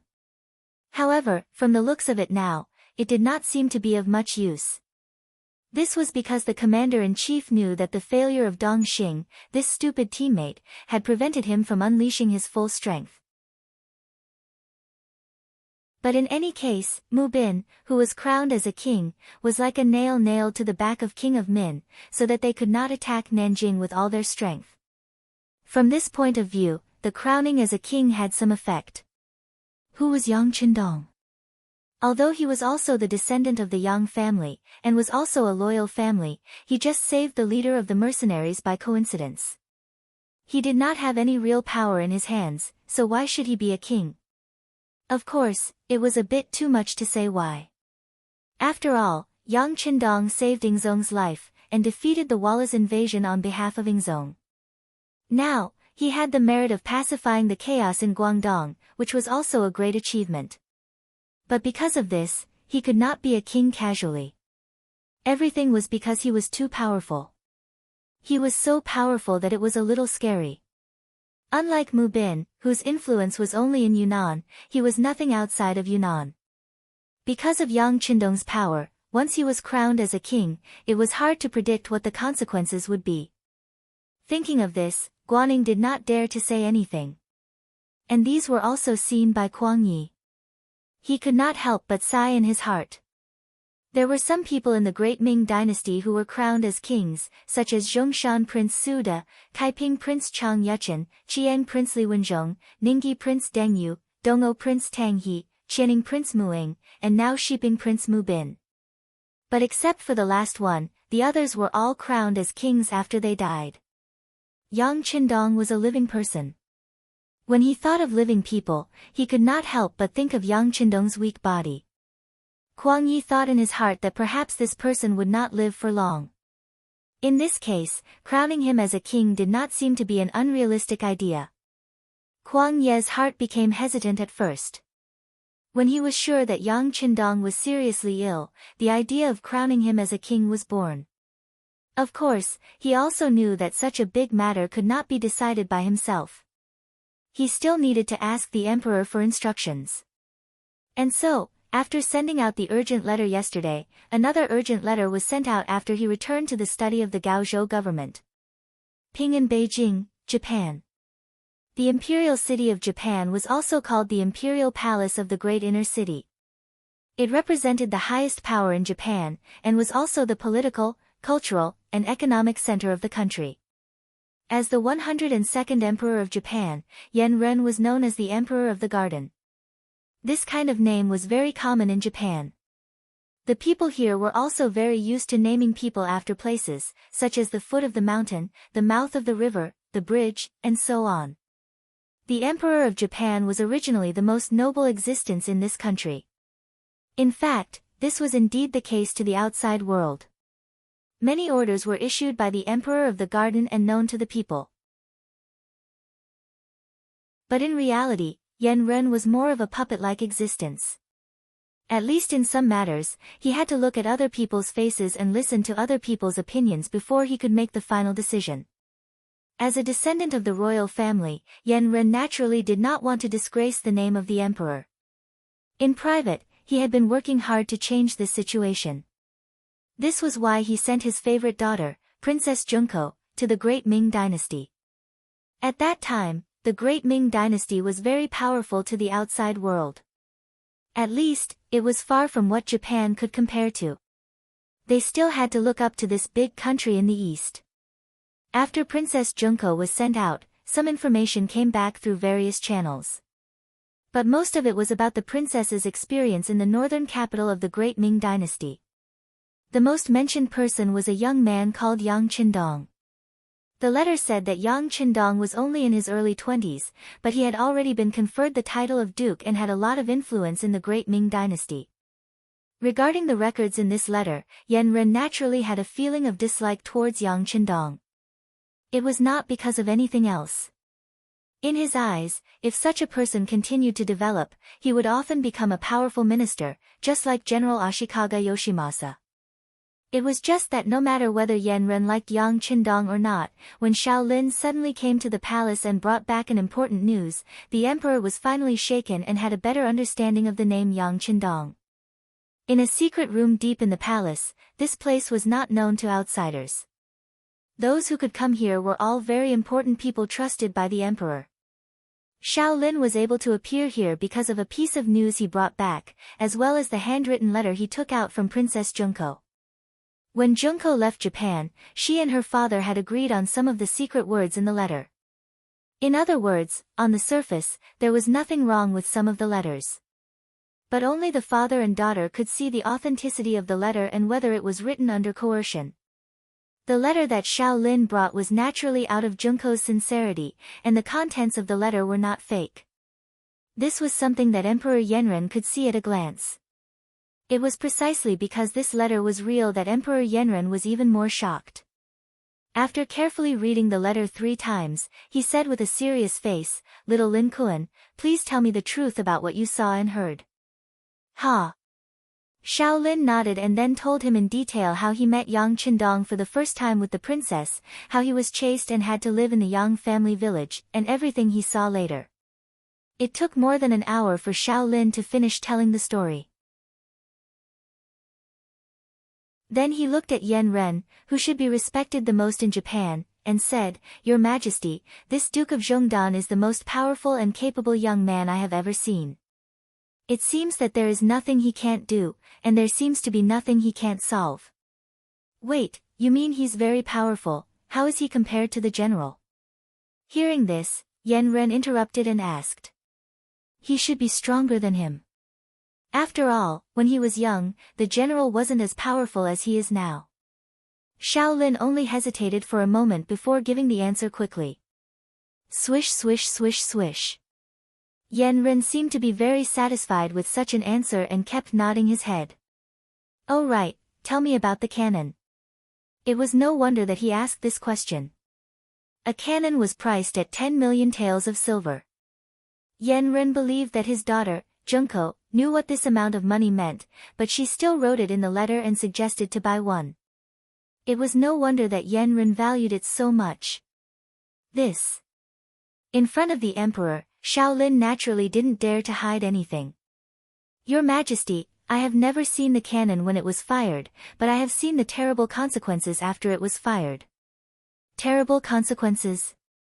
Yes, it was like a barren land, as if the heavens were angry. Shaolin tried his best to describe the scene after he saw the cannon blast on Qing Street. However, Emperor Yanren's expression changed again and again when he heard these words. In his mind, he seemed to have sketched out a very shocking scene, and this scene was soon installed in the general's mansion. It was as if a cannon blast could kill Ashikaga Yoshimasa, and he would regain control of the highest authority in Japan. I'll raise the money now, and I'll leave the contact with the mercenaries to you. Don't let me down. Finally, Yanren made up his mind. Although 10 million taels of silver was a huge burden to him, in order to regain control of the country, he agreed without hesitation. Ha-e. Shaolin nodded excitedly. With such a heavy responsibility on his shoulders, he could imagine that once he succeeded, he would be put in an important position. By then, he might even stand at the top of Japan.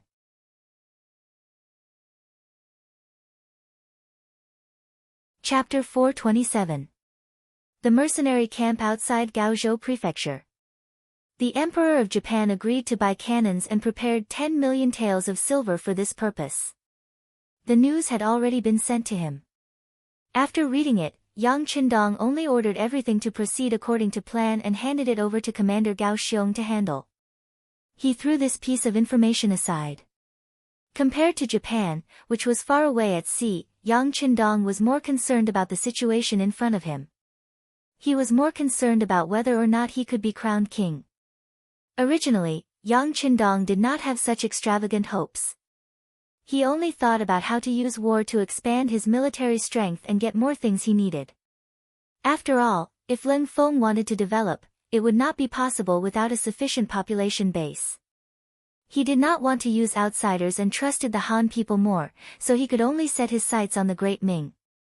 Facts had also proven that war was indeed the best way to test the strength of an army. At the same time, it was also the best opportunity to expand the army. He had obtained so many soldiers and taels of silver just by wiping out a motley crew of yellow bandits with only a few 100,000 people. This made Yang Qindong see the benefits that war could bring to him. However, he did not expect that the situation in Yunnan was so critical that Ingzong Qizhen threw aside the laws of the ancestors and gave Marquis Shiping the title of King of Shiping. One should not underestimate this title of king with a different surname. Once he had the identity of a king, he could open his own mansion and have his own army. Although the number of people could not exceed 3,000, for Yang Qindong, once he had this kind of power, there were probably not many places in the world that he could not go. There were too many benefits to becoming a king, so it was not an example. This made Yang Qindong very excited. However, he also knew that even if Mu Bin could be crowned king with a different surname, it was only a special event in a special period. It was not hereditary, so it was destined that the title of King of Shiping was only effective on Mu Bin. Otherwise, his descendants would not be able to enjoy such treatment. Even Mu Bin had so many backup plans when he was crowned king. If he wanted to be crowned king, it would be even more difficult. Not to mention that Zhu Qizhen had always been afraid of him. In this regard, the two brothers, Zhu Qizhen and Zhu Qiyu, had the same attitude. However, with the example before him, no matter how difficult it was, Yang Qindong had to fight for it. To him, this was definitely an opportunity. In the words of the commoners, if they missed this opportunity, they might not be able to find it again. With this goal in mind, when Kuang Yi came to visit him, he mentioned that he was very envious of Kuang Yi being conferred the title of king. At the same time, he pretended to be seriously ill in order to increase the chances of this matter becoming a reality. Of course, if he really wanted Zhu Qizhen to relent, just doing this was not enough. In other words, the more complicated the situation on the battlefield was, the more danger the southern Ming Empire was in, and the higher the chances of success would be. Therefore, during these days, Yang Qindong had been paying attention to the movement of Prince of Min's faction. After waiting for days and nights, they finally made a move. The Miao people were the first to react. This time, the Prince of Min's faction was able to defeat the southern Ming army and progress at lightning speed. The Miao people's help was completely inseparable. It was because of the Miao family's courage to fight, kill, and charge that the southern Ming army was defeated and lost a large amount of territory and land in a very short period of time. At that time, there was no such thing as 56 ethnic groups being one family. As a minority, they were often limited from birth. Their birth meant that they would not have much success in their lives. Things like being high up in the imperial court, that was something that they did not even want to think about. As a result, each generation was worse than the previous generation. In addition to the bad living environment, the lives of the Miao people were getting worse day by day. It was not until Zhu Qizhan established the southern Ming dynasty in Nanjing that he increased taxes in order to achieve his goal of recuperating faster. This made the Miao people, who did not have a good life to begin with, live an abyss of suffering under the heavy burden. Wherever there was oppression, there would be resistance. Just as the Miao family was suffering, the Prince of Min's messenger came and promised many benefits, which made some of the leaders of the Miao family tempted. After that, they started the war. When they left their hometown and went all the way to Guangdong, they finally knew what was called wealth. In comparison, it seemed that their previous lives were too poor. Under sudden wealth, it would often make a person dizzy and change their way of doing things. This was the case for the Miao army. They didn't have to spend much effort to take down a few cities. After grabbing a lot of good things, the greed in their hearts couldn't be suppressed. Gradually, they started to like the feeling of looting. The main force of the Prince of Min's faction was still digesting the cities in their hands and constantly recruiting soldiers to consolidate their strength. When the Jiaoji army was taking down cities, they did not forget to transfer good things and some people to their own country.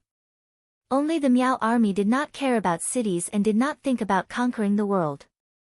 They were more interested in the benefits in front of them. It could be said that they were short-sighted or unambitious. In short, they were the fiercest when it came to attacking cities. Often, after taking down a city, they would loot for a few days.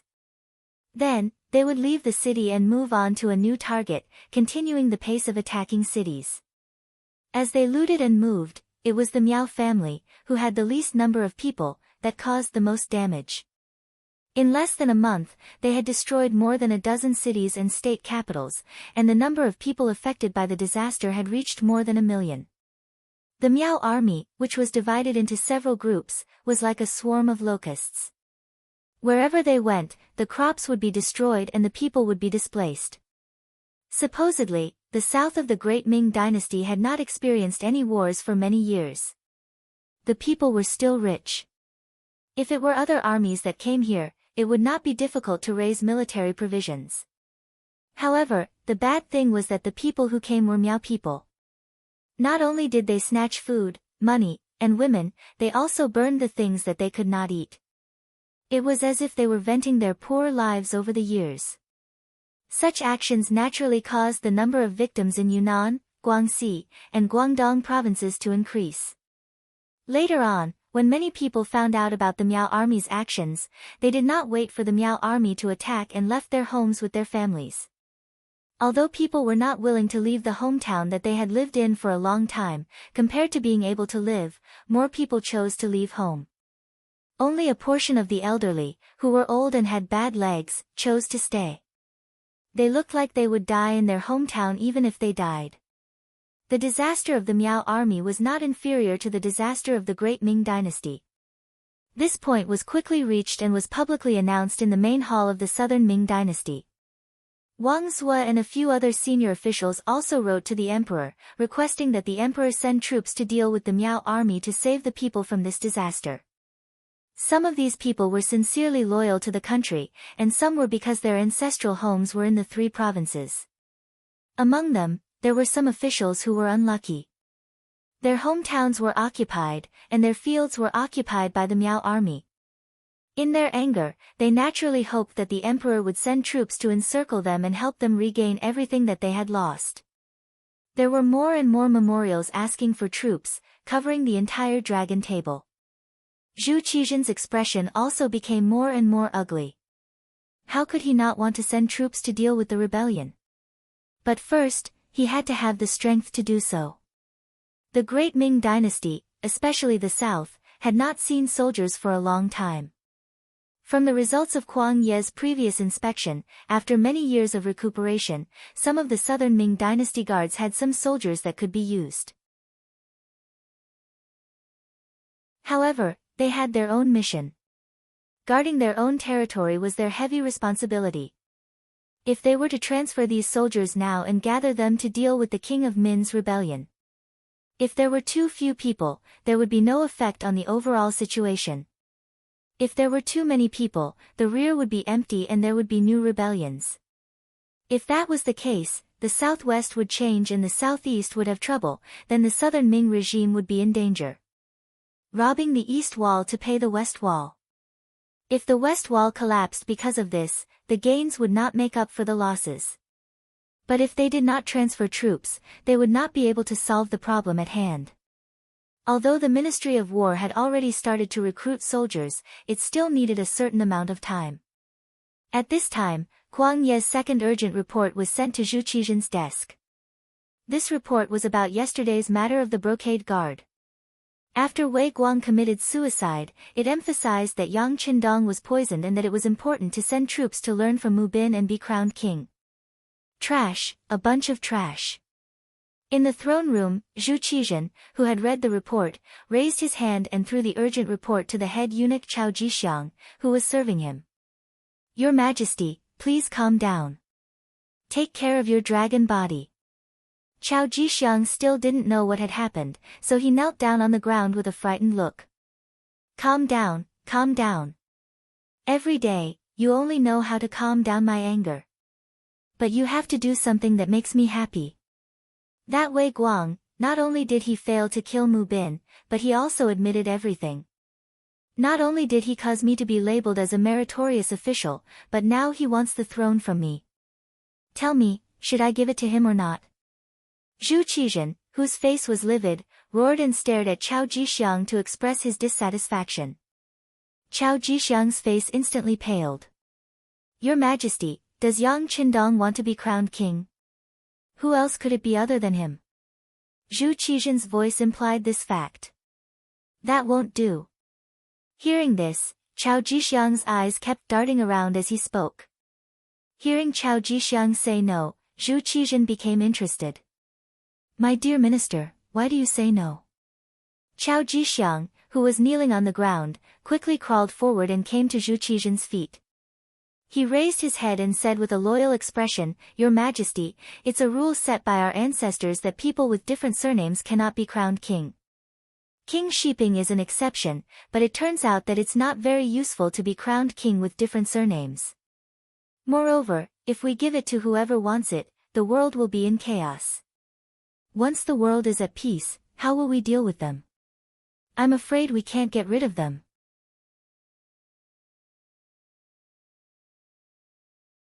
Chapter 428. Chao Jixiang's voice was still echoing in Zhu Qizhen's ears, but the unlucky Emperor Yingzong didn't say anything. From the moment Mu Bin became the king of Shiping, he knew that some things were out of his control. Once he was bestowed the title of prince, it was equivalent to having his own prince's mansion and even his own guard army. Although the number of people could not be too large, the mountain was high and the emperor was far away. Who knew if there was a restless heart under the surface of obedience? Especially a king who became a king by fighting, who had killed a mountain of corpses and a sea of blood, had more specific military strength that couldn't be underestimated. But if he wasn't a king, how could they do their best? Marquis Mu Bin of Shiping was already the boss of Yunnan. There was nothing left to be conferred, nothing to be rewarded. If he wanted to use him as a bystander, there was no other way except for this move. He had no choice but to do this. Although the effect was not very good, in any case, with Mu Bin watching from the rear, it also took a lot of energy from King Min's side, so they couldn't attack the hinterland of the south. A king's title only played a role of restraint. Zhu Qizhen was a little dissatisfied in his heart, but what could he do? He was the emperor, the son of heaven, but if he didn't have enough strength, how many people would listen to him? For the emperor, being a king for the sake of fighting was tantamount to giving away part of his power, which might be regarded as a disgrace. At the very least, none of his ancestors had ever done such a thing. But it was still better than being forced to perish. If he persisted for the sake of face and finally let King Min's side come to Nanjing, at that time, he would really be a sinner of the Zhu family, and he would have no face to see his ancestors. Thinking that the current situation was so erosive and difficult, Zhu Qizhen began to seriously consider what Kuang Yi said about Yang Qindong's proposal. "My dear minister, how is Duke Zhongdan's health? Also, I asked you to find a way to contact the mercenaries. Is there any progress?" When these things were mentioned, Chao Jixiang's face became very ugly. He, who was originally clamoring that he couldn't be conferred the title of king, quickly lowered his head and said, "Your Majesty, please calm down. This subject is incompetent." Chao Jixiang couldn't be blamed for saying that. Whether it was Yang Qindong or the mercenaries, the embroidered uniform guard hadn't made any progress in such a long time. Needless to say, the mercenaries had perfect military discipline. Furthermore, the soldiers who were qualified to serve in Crimson City had all been seriously tested in terms of loyalty. In addition, they did not go out on their own, so it was even more difficult for outsiders to find out about them. Even though the embroidered uniform guards seemed to be everywhere, they were unable to do anything in the face of such a disciplined army. Naturally, it was difficult for them to achieve any results. As for Yang Qindong's place, it was heavily guarded. Even the auxiliary troops could not get close. Only the elite cold vanguard, who had gone through many trials and tribulations, had the right to guard outside. Not to mention, there were also the first and second guards, the elites of the elites. Under such heavy protection, it was as difficult as ascending to the heavens to investigate Yang Qindong's condition. The embroidered uniform guard had sent out many people, but most of them returned empty-handed. On the contrary, quite a few of them had gone missing. Chao Jixiang's words of incompetence expressed his helplessness toward Yang Qindong and the mercenaries. His words enraged Zhu Qizhen once again. "Incompetent, incompetent. Do you not know what else to say other than this? Scram, scram. Yes, yes." Seeing that Zhu Qizhen was enraged again, Chao Jixiang, who knew that accompanying a monarch was like accompanying a tiger, immediately knelt and left. Zhu Qizhen was the emperor of the great Ming dynasty, second only to one and above all. He had inherited the legacy of his ancestors. But at the same time, he had also inherited his ancestors' temperament, which was capricious. Who knew if he would punish Chao Jixiang in a fit of rage? Chao Jixiang left the hall, and the other eunuchs lowered their heads, not daring to speak. Not long after, a heavy sigh filled the hall. No one knew what the so-called true dragon, the son of heaven, was thinking at this moment. Gaozhou Prefecture. The Minister of War, Kuang Yi, sent 2 urgent secret letters to Emperor Yingzong, but he did not receive any reply even after a long time. At this time, extremely bad news spread over. The leader of the Heavenly Fortress camp, Miao Jinlong, who was given the title of Marquis by the Min King, was leading 80,000 troops from the Nanning Prefecture. The moment Kuang Yi received the news, he hurriedly summoned his generals to the front of the hall. At this moment, Ma Wei, Guaning, Yu Guang, and the other generals all had ugly expressions. Below the hall, the scout general was reporting the battle reports he had received. Miao Jinlong's troops are very good at fighting. In terms of strength, they are second only to Yang Wenba of the Dumang stronghold. Since the start of the war, they had already taken over 4 cities and cities. Among them, the number of small counties that they had taken over was uncountable. Their army had also expanded from 10,000 people to 80,000 now. They are currently attacking the Lianzhou Prefecture and are not far from us. How many people are there in the Lianzhou Prefecture? Kuang Yi asked directly. Only 1,000. The scout general did not even dare to raise his head. Hiss. Kuang Yi, who took in a cold breath, knew that Lianzhou could not be defended. 1,000 against 80,000, the result could be imagined. Report. Right at this moment, another scout entered the hall and whispered something into the ears of the general who was kneeling on the ground. The scout general's expression changed again and again. He then waved his hand and waited for his subordinates to leave. He said with a panicked expression, "I just received news that the general of the Lianzhou prefecture has surrendered." What? Kuang Yi, who had suddenly heard the latest battle report, staggered and fell to the side before losing his balance. Luckily, Guaning reacted quickly and stretched out his hands to catch him. He also anxiously shouted, "Teacher, teacher, are you okay?" I'm fine, I'm fine." Kuang Yi, who took in a strong breath, his chest heaved up and down a few times. Then, he steadied himself and waved his hand at Guaning. Then, he angrily scolded, "Bastards, a bunch of bastards. They received the kindness of the emperor and did not think of repaying it. They should be killed, their families should be wiped out, and their families should be wiped out." Kuang Yi angrily scolded. Unfortunately, the general of the Lianzhou prefecture could not hear him. Even if he heard it, he would not be afraid. After all, he had already surrendered. Who knew how long the South Ming could last? "Teacher, please calm down. Now that the Lianzhou prefecture has fallen, the next target will probably be our Gaozhou prefecture. As for how to deal with it, I need teacher to think." Guaning saw that Kuang Yi could stand up on his own and took 2 steps back. "Deal with it? What else can we do? We have to defend the Gaozhou prefecture to the death. With me here, we will not let these traitors take a step forward." Even though Savage Kuang was old, his voice was like thunder. Kuang Yi had made the decision to defend the city to the death. As a student, Guaning immediately cupped his hands and said, "Student is willing to follow teacher and defend the Gaozhou prefecture to the death." Guan Ying's words were heard by Ma Wei and Yu Guang. The two exchanged a glance before cupping their fists and saying, "We will follow the orders of the minister and defend Gaozhou prefecture to the death. We will fight to the death and not retreat." Ma Wei and Yu Guang did not have a choice. Even though they were in the Gaozhou prefecture, their families were not here. Their original place of defense was not Gaozhou. If they really surrendered like the Lianzhou prefecture general, once the news spread, their families would not be able to survive. Even if it was for the safety of their families, they had no other choice. Furthermore, with the minister of the Ministry of War here, even if they wanted to surrender, they had to be able to control the army.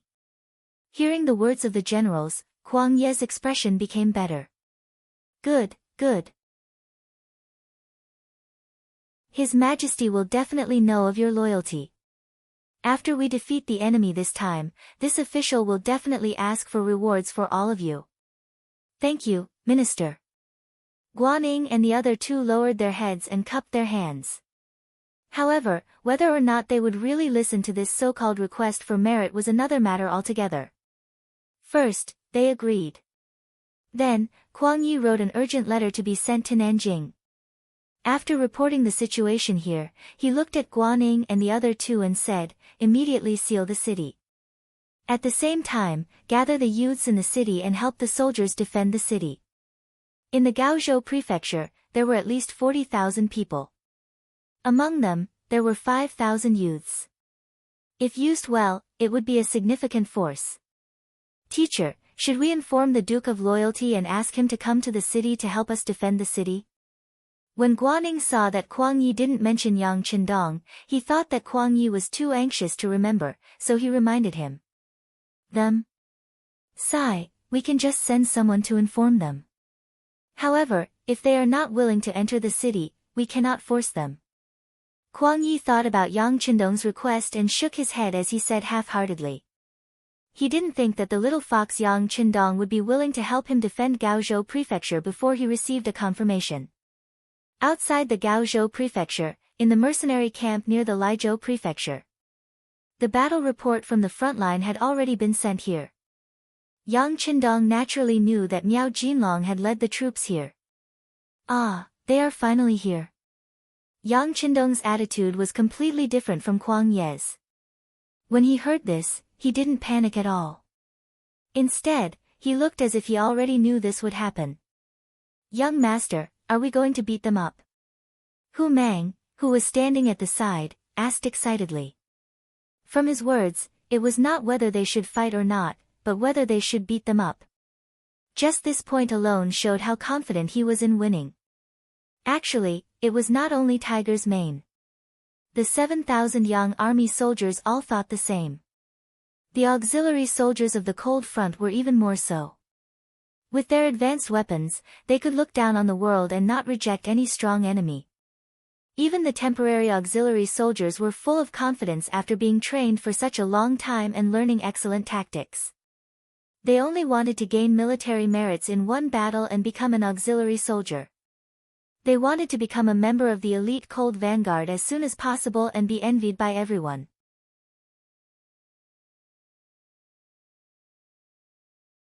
Chapter 429. Why do we have to fight? Yang Qindong tilted his head and asked after hearing Tiger's mane's words. Tiger's mane didn't know how to answer the young master's question. Fortunately, Yang Qindong didn't point at him to answer. Instead, he said slowly, young master's goal was to force Zhu Qizhen to bow his head. Isn't the appearance of these people the best time to do so? If we chase them away right away, the problem will be solved. How can we force them to bow? Yes, young master is right. Tiger's mane is too naive. Tiger's mane was smart. After being pointed out by Yang Qindong, he understood everything and immediately replied. It's good that you know. Pass down the order. The camp will be in a defensive formation. Without orders, no one is allowed to leave the camp. Also, inform the logistics to prepare enough food and be prepared for a long standoff. Yang Qindong knew that Tiger's mane wasn't the only one who wanted to send out troops.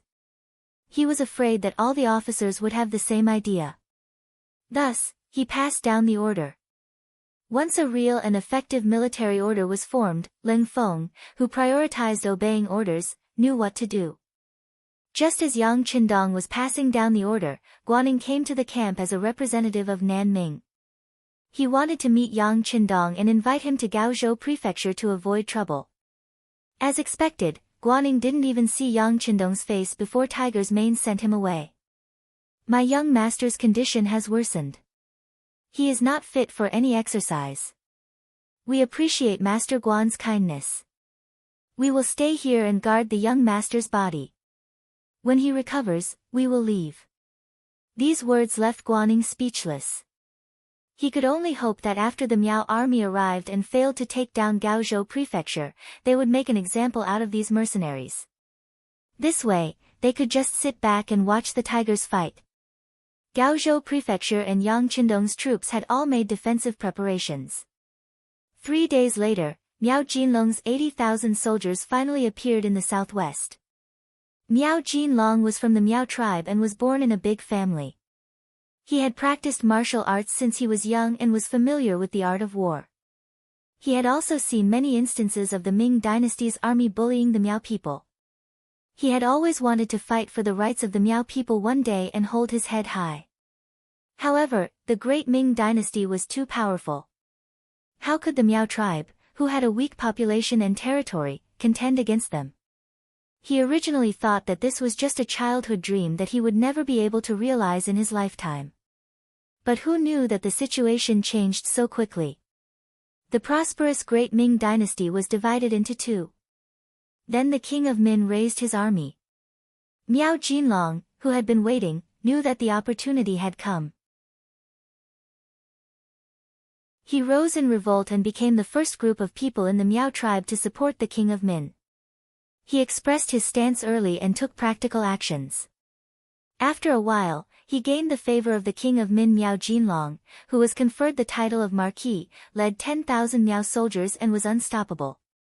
After winning every battle, the army grew stronger and stronger. Now, they had 80,000 soldiers and became a very important force in the king of Min's faction. Some things, if you don't do it, you won't know. Maybe it was because he had been trapped in the Miao tribe for a long time, Miao Jinlong had always thought highly of the Ming dynasty. However, along the way, he did not meet any opponents. Often, when the army arrived, the city would fall by itself. Countless gold, silver, treasures, land, and beauties were at his fingertips. He finally saw what was called a real life, what was called a life of enjoyment. He also saw how the Ming dynasty, which was praised by others, could not withstand a single blow. After experiencing more, his horizons were broadened. Naturally, his heart grew bigger. Just as the king of Min's main force was still consolidating and absorbing the fruits of victory, Miao Jinlong could no longer hold back. After asking for instructions, he led the 80,000 soldiers and started to sweep through the entire Guangdong. Attacking the Lianzhou prefecture was just the beginning. His goal was to enter Gaozhou, Laizhou, Guanghai guards, and the southwest of the Guangzhou prefecture from Lianzhou. He wanted to be the vanguard to cooperate with the king of Min's main force to attack the Guangzhou prefecture. Lianzhou won the battle and the Lianzhou general surrendered and opened the city. This seemed to be a good start. Miao Jinlong was overjoyed and led his troops to seize the city for a day. On the second day, he went straight to Gaozhou prefecture. In his eyes, Guang prefecture was the only place to rest. The other prefectures were just steps to wealth and power. It was because of this idea that when the troops arrived at the Gaozhou prefecture, he sent people as usual to persuade them to surrender. The people were sent out, but only corpses returned. Guaning was ordered to kill the messenger with an arrow. This is so infuriating. How dare you kill the messenger? Men, surround the city, attack the city. When Miao Jinlong saw the messenger's corpse, he could not help but be furious. He immediately ordered to prepare to attack the city. My king, please calm down. Just as the other generals in the tent were enraged and were about to fight to be the vanguard, a voice rang out in the tent. Then, a man dressed in a long gown and dressed like a scholar walked out from the ranks. Mr. Zhou. Seeing the person who walked out, Miao Jinlong furrowed his brows. Then, he relaxed and asked kindly, Mr., why are you stopping me from sending troops? It is for the good of my king and all the generals. The man called Mr. Zhou said in a neither servile nor overbearing manner. Mr. Zhou's original name was Zhou De. He was originally from Yunnan. Because he once offended a steward of the Marquis Sheeping House, he was stripped of his scholar status. In a fit of anger, he went to where the Miao people lived and married into their family, becoming the son-in-law of the Miao family. Because he was literate and knowledgeable, he was chosen by Miao Jinlong and kept by his side. Zhou De was worthy of being called a scholar. He had contributed a lot to Miao Jinlong's plan along the way.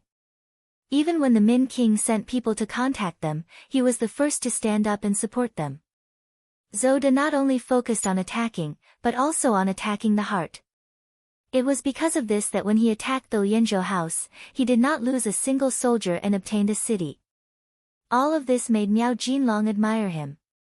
In addition, this person had been in the Miao family for 10 years and even had a few children. There was no problem with his loyalty and he was very trusted. When he saw that it was this person who stood out, he was not angry. Instead, he asked kindly. Let's hear it. Hearing that it was for his own good, Miao Jinlong asked with interest. Facing Miao Jinlong's amiable attitude and the angry expressions of the other generals, Zhou De was neither servile nor overbearing. With a calm expression, he said, My king, generals, you must remember that our ally in Guangdong, Huang Yuliang, was completely wiped out, right? Of course. Miao Jinlong nodded his head. Due to his identity, he had never met young Master Huang or even his messenger. However, he knew that they had an ally in Guangdong. It was because of this ally that they were able to reduce the pressure on them in Yunnan, allowing them to achieve great things. Then do you know why young Master Huang was defeated? Let me tell you, he was defeated by the Ming army in front of you. Zhou De said with a very firm tone. The reason he knew this was mainly because he was good at gathering information. He was not like the ordinary Miao soldiers who only knew how to fight and fight. There was such a thing. Miao Jinlong, who was originally curious about what Zhou De would say, could not help but change his expression when he heard this. He finally understood why Zhou De did not agree to him attacking the city. So what if there is? Miao Jinlong did not speak, but it did not mean that his generals were afraid of anything. Among them, General Zhang Xing said with a fearless tone. That only proves that young Master Huang is too weak. If it were our Miao soldiers, we would definitely make the southern Ming army cry for their parents on the battlefield and know how powerful we are. That's right, that's right. After the other generals heard Zhang Xing's words, they all agreed. During this period of time, they had dealt with and fought with the southern Ming army. However, the facts proved that this was just an army that looked strong on the outside but had ordinary combat strength. There was nothing to be afraid of. Huang Youyang's defeat was definitely due to his own lack of strength. No. You are all wrong. Faced with the unanimous opinion of so many generals, Zhou De refuted with the strength of a weak scholar. You all have only won a few battles, but you do not know that there is always someone stronger. Why don't you think about it? Since the Ming dynasty was able to conquer such a large country, how could they be weak? The reason why we aren't a match for them now is because our tempo is too fast. They weren't prepared and weren't able to adapt. However, once they are given enough time to deploy their troops, who can guarantee that we will continue to win? Not to mention, the ones who defeated young Master Huang weren't the Southern Ming Empire's army, but the most mysterious mercenaries that they spent a large sum of money to hire. Zhou De did indeed understand a lot. This was also related to the education he received. It was precisely because he had read more books that he naturally had more knowledge and had more considerations. For example, studying the opponent was something that must be done. Mercenary army? When the generals heard this new name for the first time, they all looked at each other with a puzzled expression. Zhou De did not expect them to understand anything. He only needed to tell them what he knew. As for what to do next, whether or not they had to continue attacking the city, it was not something that he could decide. Yes, it is the mercenary army. It was this army that once saved the life of the southern Ming emperor, Yingzong's life on the battlefield. It was also this army that defeated the Walla cavalry that wanted to enter the capital of Baiming. It was also this army that defeated young Master Huang, who was very influential in Guangdong. These are their achievements after they made their debut. He spoke truthfully about everything that he knew. Then, Zhou De continued, if we want to attack the city, we will definitely not be able to avoid them. How much confidence do we have? As for where to go, I ask my king and the generals to discuss this.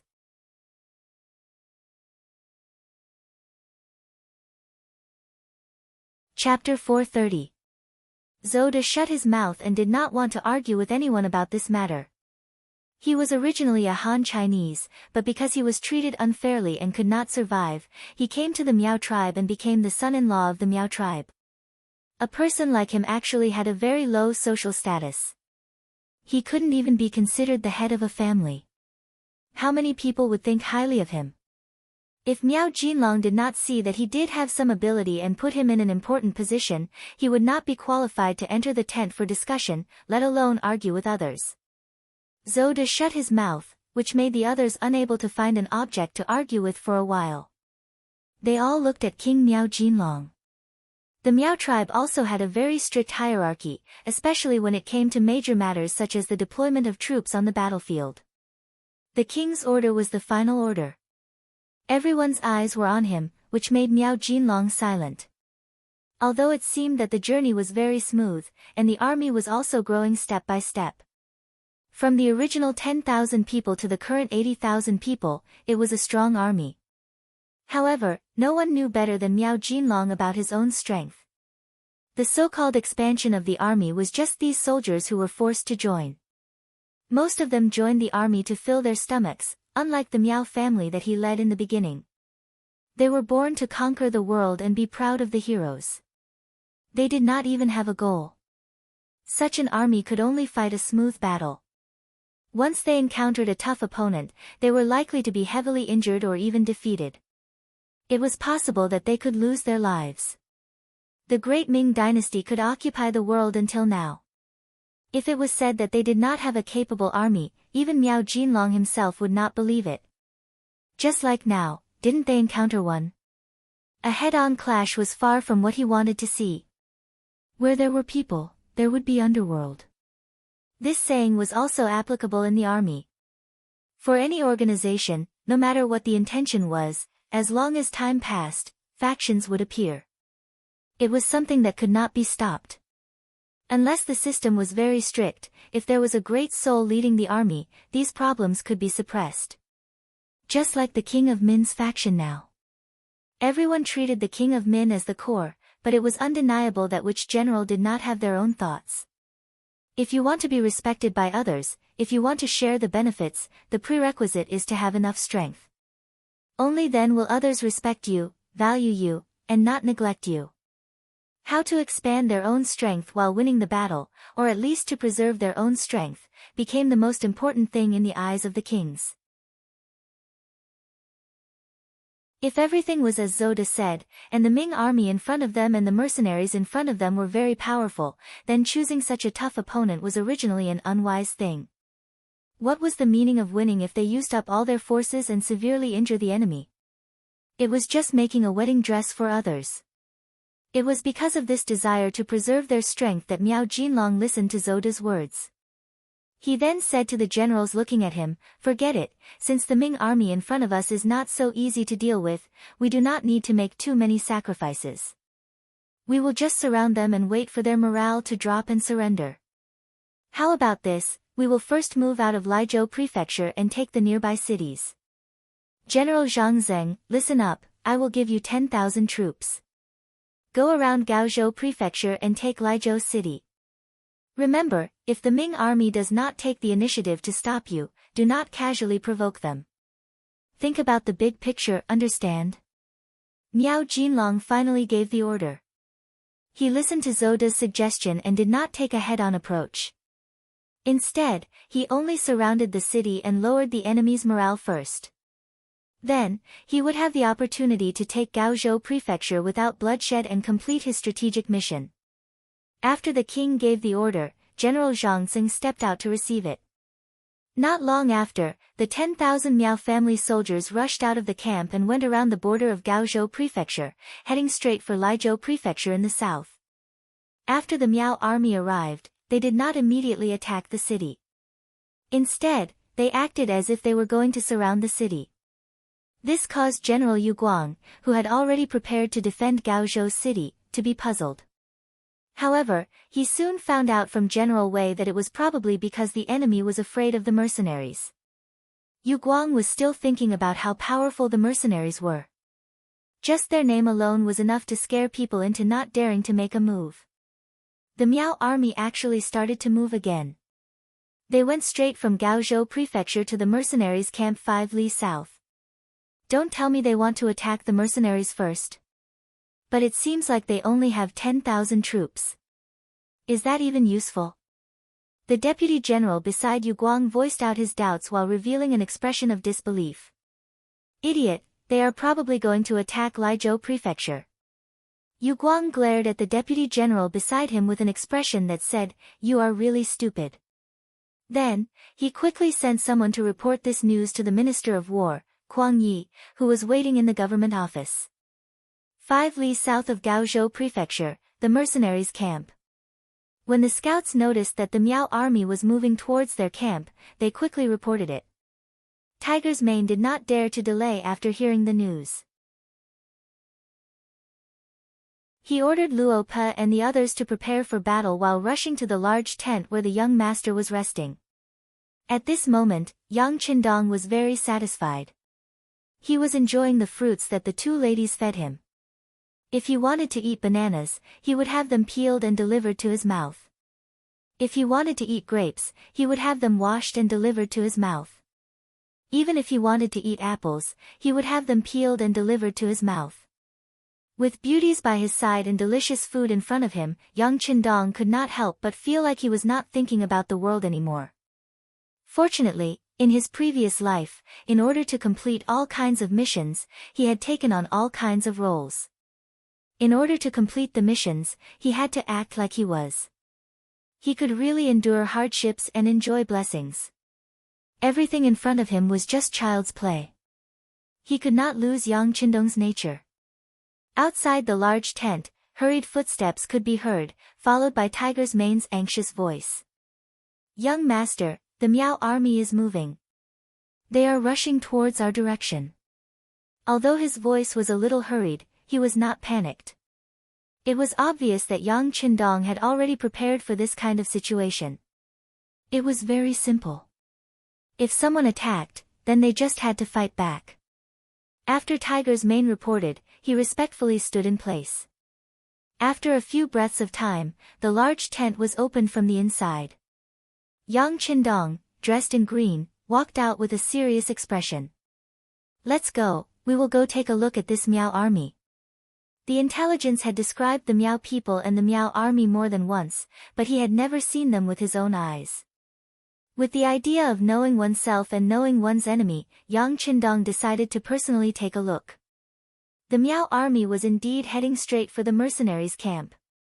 When they were only 2 li away, they suddenly turned and passed by. This obviously provocative action caused many of the cold vanguard soldiers who had already gripped their spears to glare angrily. Some of the soldiers even turned their heads to look at the platoon leaders and company commanders beside them. Their intention to fight was very obvious. Ever since the mercenaries were established, they had shocked the world with a single brilliant feat. What the people of the Great Ming dynasty knew was that they first saved Emperor Yingzong on the battlefield, then defeated Walla's elite cavalry, then fought bravely against the Huang bandits and quelled the rebellion in Guangdong. Each and every one of them had the aura of being invincible the moment Ling Feng was unleashed. How could such a proud army allow others to provoke them? Keep your eyes on the target. Without orders, no one is to act rashly. Otherwise, prepare to retire early. The company commanders and platoon leaders who were being stared at by those cold gazes naturally felt the pressure. They were extremely dissatisfied, but it was the duty of a soldier to obey orders. This was especially true for those who joined the cold front. Obeying orders was an extremely important task for them. Even if there were no orders from above, they could not evade the enemy's spear even if it pierced their chest. This was the most basic requirement to become an iron army, a strong army. Without orders to attack, the cold front, including some of the auxiliary soldiers who were ready for the second attack, could only watch as the 10,000-strong Miao army brushed past them. Speaking of which, the distance between the two sides was only about 300 meters. Those with good eyesight could even see the facial features of the other side. Therefore, they could see the mocking gazes of the Miao soldiers. "General, it seems like these so-called mercenaries are nothing more than this. We are already so close to them, but I don't see a single brave soldier daring to rush out of the camp to find trouble with us. It seems like they don't live up to their name." Some of the junior leaders in the Miao army gathered together and laughed. General Zhang Zheng, who was riding on a horse and walking in the middle of the group, also laughed when he heard the discussion of his subordinates. "That's right, they don't even have the courage to walk out of the camp. In my eyes, they are just a bunch of cowards. Once we take down Liezhou Prefecture, I will naturally tell the king to start with these mercenaries. Ha ha ha, I want to see what that scholar Zhou has to say when the time comes." "General, you're wise." The group of junior leaders hurriedly flattered. Following that, the 10,000-strong Miao soldiers walked past the mercenaries' camp with high morale. Each of them seemed to walk with their heads held high, as if they were extremely arrogant. "Young master, it seems like they don't have any intentions of attacking us. They are going to Liezhou Prefecture. However, there is no one there. The city is also empty. What are they going to do there?" Hu Mang watched as the 10,000 Miao soldiers walked past the front of the military camp. After walking for 2 hours in a grandiose manner, he saw through their purpose.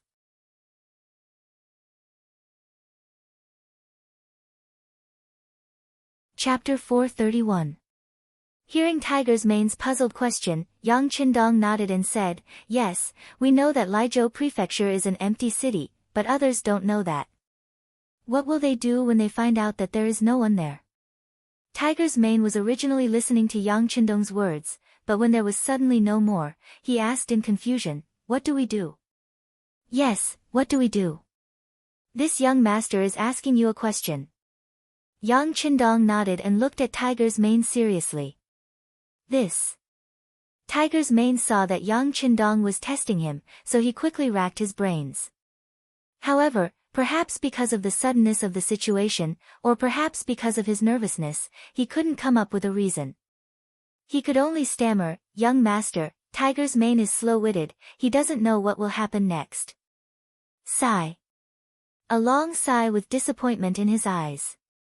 Tiger's Mane was good at everything, but he was used to relying on himself. How could he be entrusted with important tasks in the future?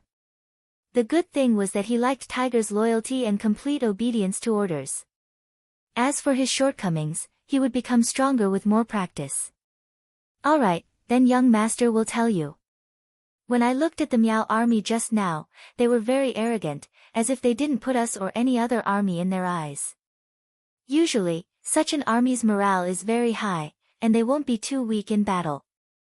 However, they often have a fatal flaw, and that is arrogance. On the battlefield, if they are too arrogant and don't put their opponents in their eyes, the consequences will be very serious, and they may even lose their lives." Yang Qindong's voice was still echoing in the air. Tiger's Mane, Beta Persei, Luo Pa, and the other regiment and battalion officers all had a thoughtful expression on their faces. They also seemed to be wondering if their own army was too arrogant. Would they also make the mistake of underestimating the enemy? Seeing that everyone was deep in thought, Yang Qindong's eyes revealed a satisfied expression. It was almost impossible for an army to remain undefeated for its entire life. There were too many factors involved, such as morale, willpower, advanced weapons, whether the commanding general gave the correct orders, whether the soldiers were united, whether they were brave, whether they dared to risk their lives on the battlefield, and even factors such as the right time, location, people, whether they had a good reason for their actions, whether they were righteous, whether the army had a soul, whether the soldiers had faith, whether the soldiers were of the same mind. And so on and so forth. It could be said that victory in this war was not determined by who had more people or whose weapons were more advanced. It was just like during the war's war, of course. Our armies is main was main was main's main. This was his main was main. The cold front had too many advantages. For example, their advanced weapons, strict training, strict military laws, and uniform thinking and behavior among the soldiers. However, this did not mean that every battle could be won. Changes were ever present. How to deal with and resolve these sudden changes was also the key to victory. Beating them down was even more necessary. A person could have a lofty and unyielding character, but he couldn't have an arrogant heart. Otherwise, he would fall sooner or later. It was just a matter of time. Using today's opportunity, Yang Qindong was knocking on the heads of the various regimental and battalion-level officers. Seeing that everyone was deep in thought and understood his intentions, he continued, "A proud army will never return empty-handed." However, an operation without a goal or plan was often the cause of failure. Take this 10,000 Miao army for example. If they return empty-handed after going to Laizhou Prefecture and reunite with the Miao army's main force, then even if they fail, they will not be at fault. On the other hand, if their arrogance is at play and they want to take something back to deal with us, then their calculations will be wrong, and the consequences will be very serious. Young master, are you saying that when the Miao army returns empty-handed, they will attack us? But isn't that a little too bold?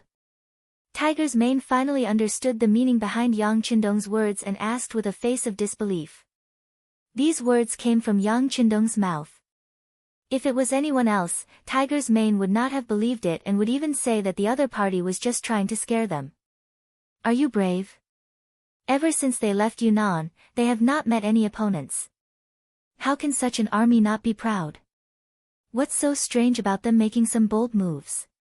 Yang Qindong said all of this confidently. He only needed to confirm that the 10,000 Miao army would definitely attack them. Since Yang Qindong had said so, Tiger's Mane immediately said excitedly, "Young master, then let's prepare properly and teach them a lesson when they come." Yes, preparation is a must. However, there's no need to be too nervous. Didn't Gao Xiong bring some newly developed mines from the munitions factory when he came? Bury some of them. If they dare to come, let them know what it means to scatter flowers from heaven. Yang Qindong was not completely sure that the 10,000 Miao army would attack them. Before he had any definite information, there was no need to make the soldiers so nervous. All he needed to do was to bury the mines and prepare for defense. If they really came, the effect would be surprisingly good. When the Leng Feng army attacked together, the 10,000 Miao army would basically be useless. Yes. Yang Qindong's words were equivalent to an order. The 2nd Regiment commander of the Leng Feng army, Luo Pe, who had been standing at the side for a long time, immediately nodded in agreement. Then, he watched as the young master left. However, they did not leave even after a long time. Instead, after Luo Pe and political commissar Kong Jia had a discussion, they decided to pass on Yang Qindong's words to every battalion, company and platoon leader. They wanted to let them know that it was okay to have pride, but having pride would easily lead to failure. At the same time, they also discussed some actions that might be needed to take in the upcoming events. Since the 6th young master said that the Miao army would attack them because of their victory, it did not matter if it would happen or not. The necessary preparations must be made. Previously, when Gao Xiong brought a ship to Laizhou Prefecture to pick them up, he brought a lot of guns, ammunition, and crossbows. Now, they were all equipped and brought into the army. Every Leng Feng army was also equipped with 5 bullets. It was enough to deal with some large battles. However, no one knew what would happen next. No one knew when the next replenishment of ammunition would be. In order to ensure that there was enough ammunition, Luo Pe suggested that unless absolutely necessary, it was best to use cold weapons first. This was perhaps the Leng Feng army's weakness. Without air transportation, or even ground transportation, ammunition became a huge problem. Even if Yang Qindong was around and they could retrieve the items from the warehouse at any time, they couldn't do such a thing unless it was absolutely necessary. It wasn't like they could find a good excuse every time something happened, not to mention that there was only one Yang Qindong, but there was more than one cold front team now. Political commissar Kong Jia agreed with Luo Pe's suggestion and the Leng Feng army began to get busy. First, they dug the mines. In order to prevent others from seeing them, they worked in the dark. At the same time, other than Leng Feng Wuxing's 4 companies of the 1st Battalion who were still using advanced firearms, the other 2 battalions' 8 companies, a total of 800 Leng Feng soldiers, also took out their sharp bayonets and prepared for close combat. Using the words of 2nd Battalion Commander Chen Bo and 3rd Battalion Commander Kong Chuanxin, they wanted to show the auxiliary and temporary auxiliary soldiers that even in the face of cold weapons, the valiance of the cold front was unrivaled. Southern Ming capital, Nanjing Prefecture. Kuang Yi rushed all the way here and finally placed it in front of Zhu Qizhen's dragon desk. When he heard what Kuang Yi said, that Miao Jinlong and his army of 80,000 had started to head south, and after taking over the Lianzhou Prefecture, they headed straight for the Gaozhou Prefecture, Zhu Qizhen could no longer remain calm. According to his thoughts and the analysis of some of the court officials, Min Min had already taken over Min Min. The king of Min had just obtained most of the territories in Yunnan, Guangxi and Guangdong. It was time to stop and digest them. At least in the short term, there should not be any military action. However, it seemed that they had underestimated the enemy's appetite and ambition. In the court, when the officials heard the news, they all panicked. Especially the newly appointed left assistant minister Chen Ruyan. He was so nervous that he was sweating profusely. Kuang Yi was not in court. The former left assistant minister Wang Ji had misjudged the situation and had been arrested and interrogated. However, because he was still in Shiping Manor in Yunnan and because the road back was full of King of Min's rebel army, he was not immediately taken back to Jingdo for interrogation. With the loss of 2 important figures, Chen Ruyan was promoted to the position of left assistant minister and also to manage the affairs of the Ministry of War. Normally, Chen Ruyan would be overjoyed to receive such a position. However, In such a dangerous situation, taking over the Ministry of War was like taking over a mess. How could he not be frustrated? Luckily, Qin Ruyan was quite capable. In fact, in history, he had once held the position of Minister of War. Even if the situation was a little dangerous, with his strong ability, he had come up with some good countermeasures. For example, when the entire southern Ming dynasty started to recruit soldiers, any male between 16 and 40 years old could sign up. The requirement was that each family had to send one person. If there were more and they were willing to join the army, one person could pay a year's worth of taxes. Once the world was peaceful, these people would not be recorded in the army and could regain their freedom. They could choose to do farming or business.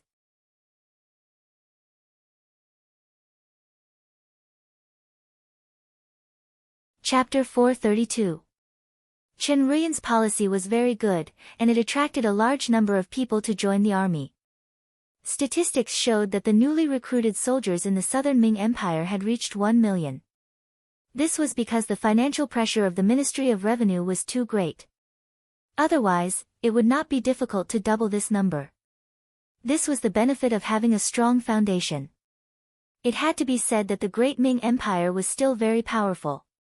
If it was not for the appearance of Yang Qindong, it would be like history. It would not be a big problem to continue for a few hundred years. The actions of the Ministry of Military Personnel were seen by Zhu Qizhen of Yingzong, and he praised them twice. Now, they only needed to wait for the training of these recruits to be completed before they could enter the battlefield. With so many fresh troops, it would not be a problem to wipe out the King of Min's rebel army. But at this time, the King of Min's faction, who was estimated to be biding their time, made a move. If they could not be effectively controlled, it would not take long for them to reach out for a yard after getting an inch. The other rebel army would follow suit. It was afraid that before the training of the recruits was completed, the King of Min's faction would kill their way to the front of Nanjing Prefecture. The southern Ming Empire's regime might face the danger of ending. With the danger of the country being destroyed, how could Zhu Qizhen not be anxious?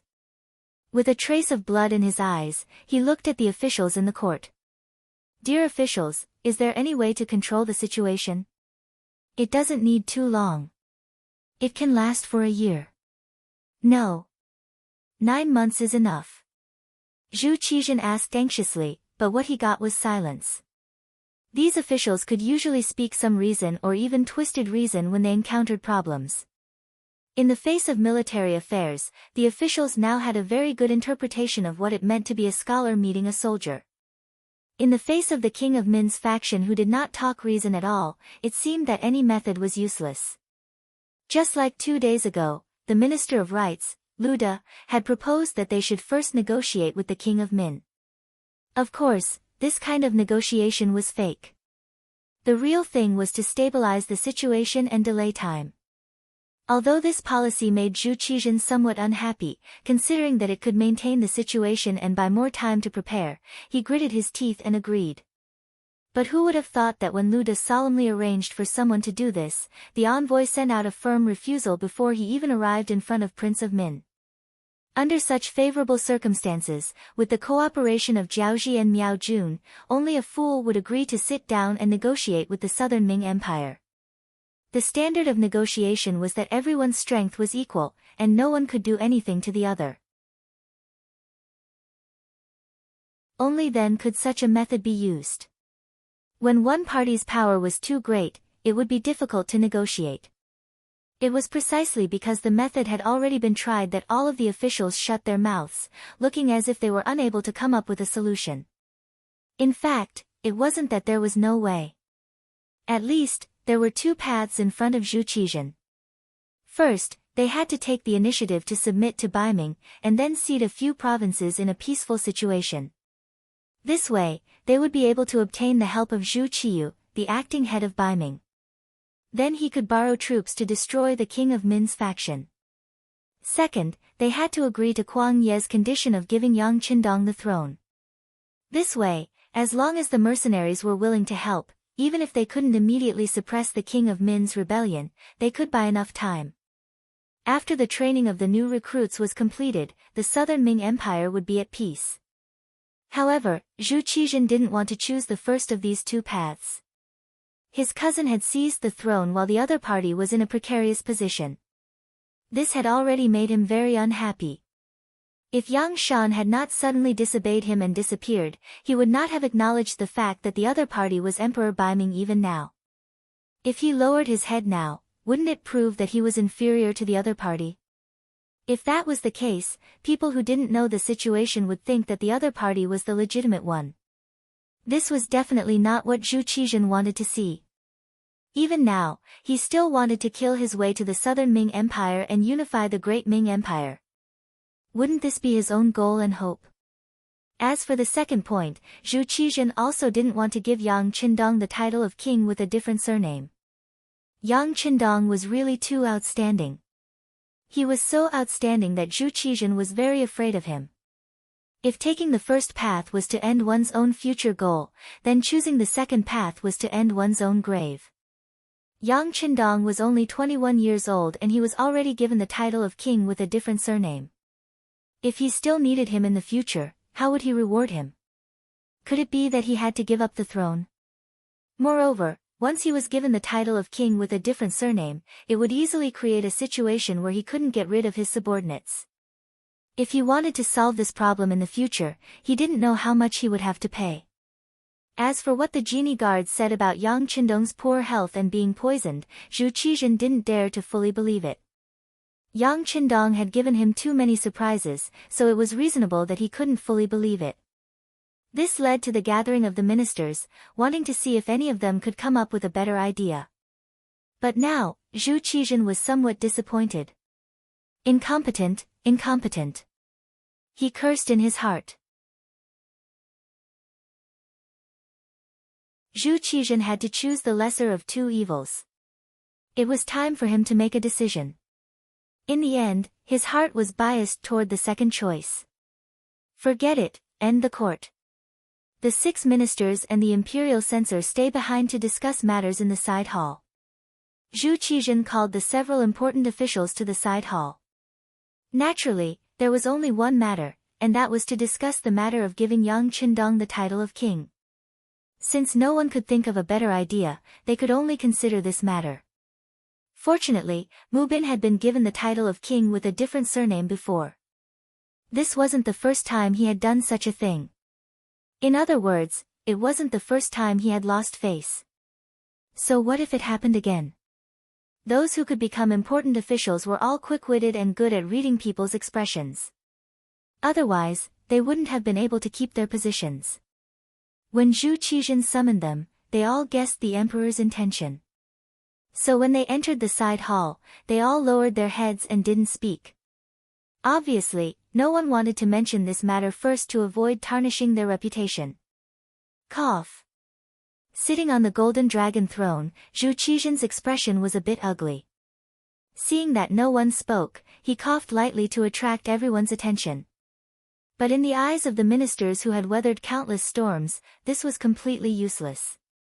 Even the left assistant minister of the Bureau of Military Personnel, Chen Ruyan, who represented Kuang Yi, lowered his head in silence. It was as if there was a beautiful scenery under his feet. He couldn't move his eyes or raise them at all. Seeing everyone's reaction, Zhu Qizhen was displeased. Although he knew that whoever spoke of this matter would be looked down upon in the history books, someone had to do it. Could it be that he, the emperor, had to do it himself? Did he think that what he did in the history books wasn't shameful enough? The emperor was the emperor. Since the officials didn't take the initiative to speak, he would call them out one by one. He thought, "You forced me to do this." When Zhu Qizhen spoke, the first person he called out was the Minister of History, Chen Sun. Beloved official Chen, as the Minister of Personnel, you should have a reputation for discerning people. Is there any way to resolve the current situation? Since ancient times, the Ministry of Personnel had a saying that officials were one level higher than officials. As the Minister of Personnel, who was in charge of the promotion, evaluation, and recommendation of officials, he was often described as the heavenly official of the Ministry of Personnel. Usually, as long as he had enough experience, he would be the leader of the officials. Immediately calling out Chen Sun's name showed that he didn't have any intention of picking on the weak. He was really forcing everyone to state their position. Especially when he said that he had a reputation for discerning people, Chen Sun couldn't refuse. This also made Minister Chen, who was standing there, suffer.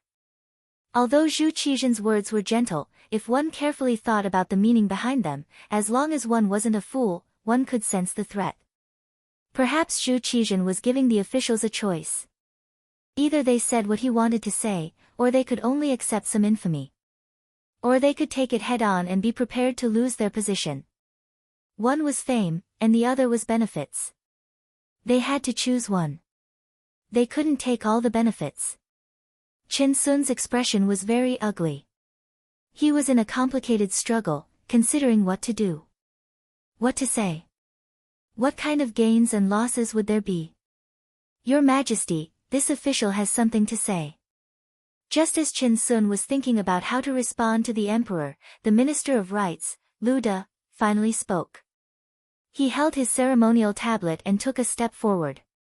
Originally, Zhu Qizhen was about to get angry and give Chen Sun a good beating. He might even find a reason to remove him from his position. However, Lu De suddenly stood up.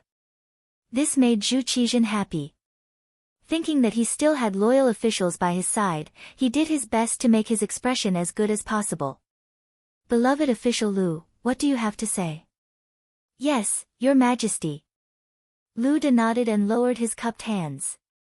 Then, with a calm gaze, he said, Your Majesty, the situation in the southwest is chaotic. It's about to spread. Our army still needs some time to train. As the saying goes, distant water can't quench a present thirst. In this official's opinion, it's better to appoint a king with a different surname and have him lead the army in battle to protect the great Ming's future. Not only did Lu De stand up, but he also took the initiative to talk about the appointment of a king. This made Zhu Qizhen very happy. Beloved official Lu's words are very much to our liking. Many thanks, Your Majesty. After Lu De received the praise, he quickly put on a humble appearance. Then, he continued, it's just that the appointment of a king is a big matter. In this official's opinion, we must not be rash, especially the Duke of Loyalty. He once served Baiming Daizong. Now, his family is also there. For such a big matter, we must first discuss it with them.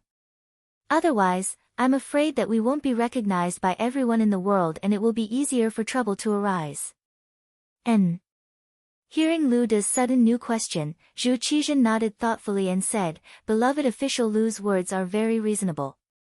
Then, in your opinion, what should be the explanation?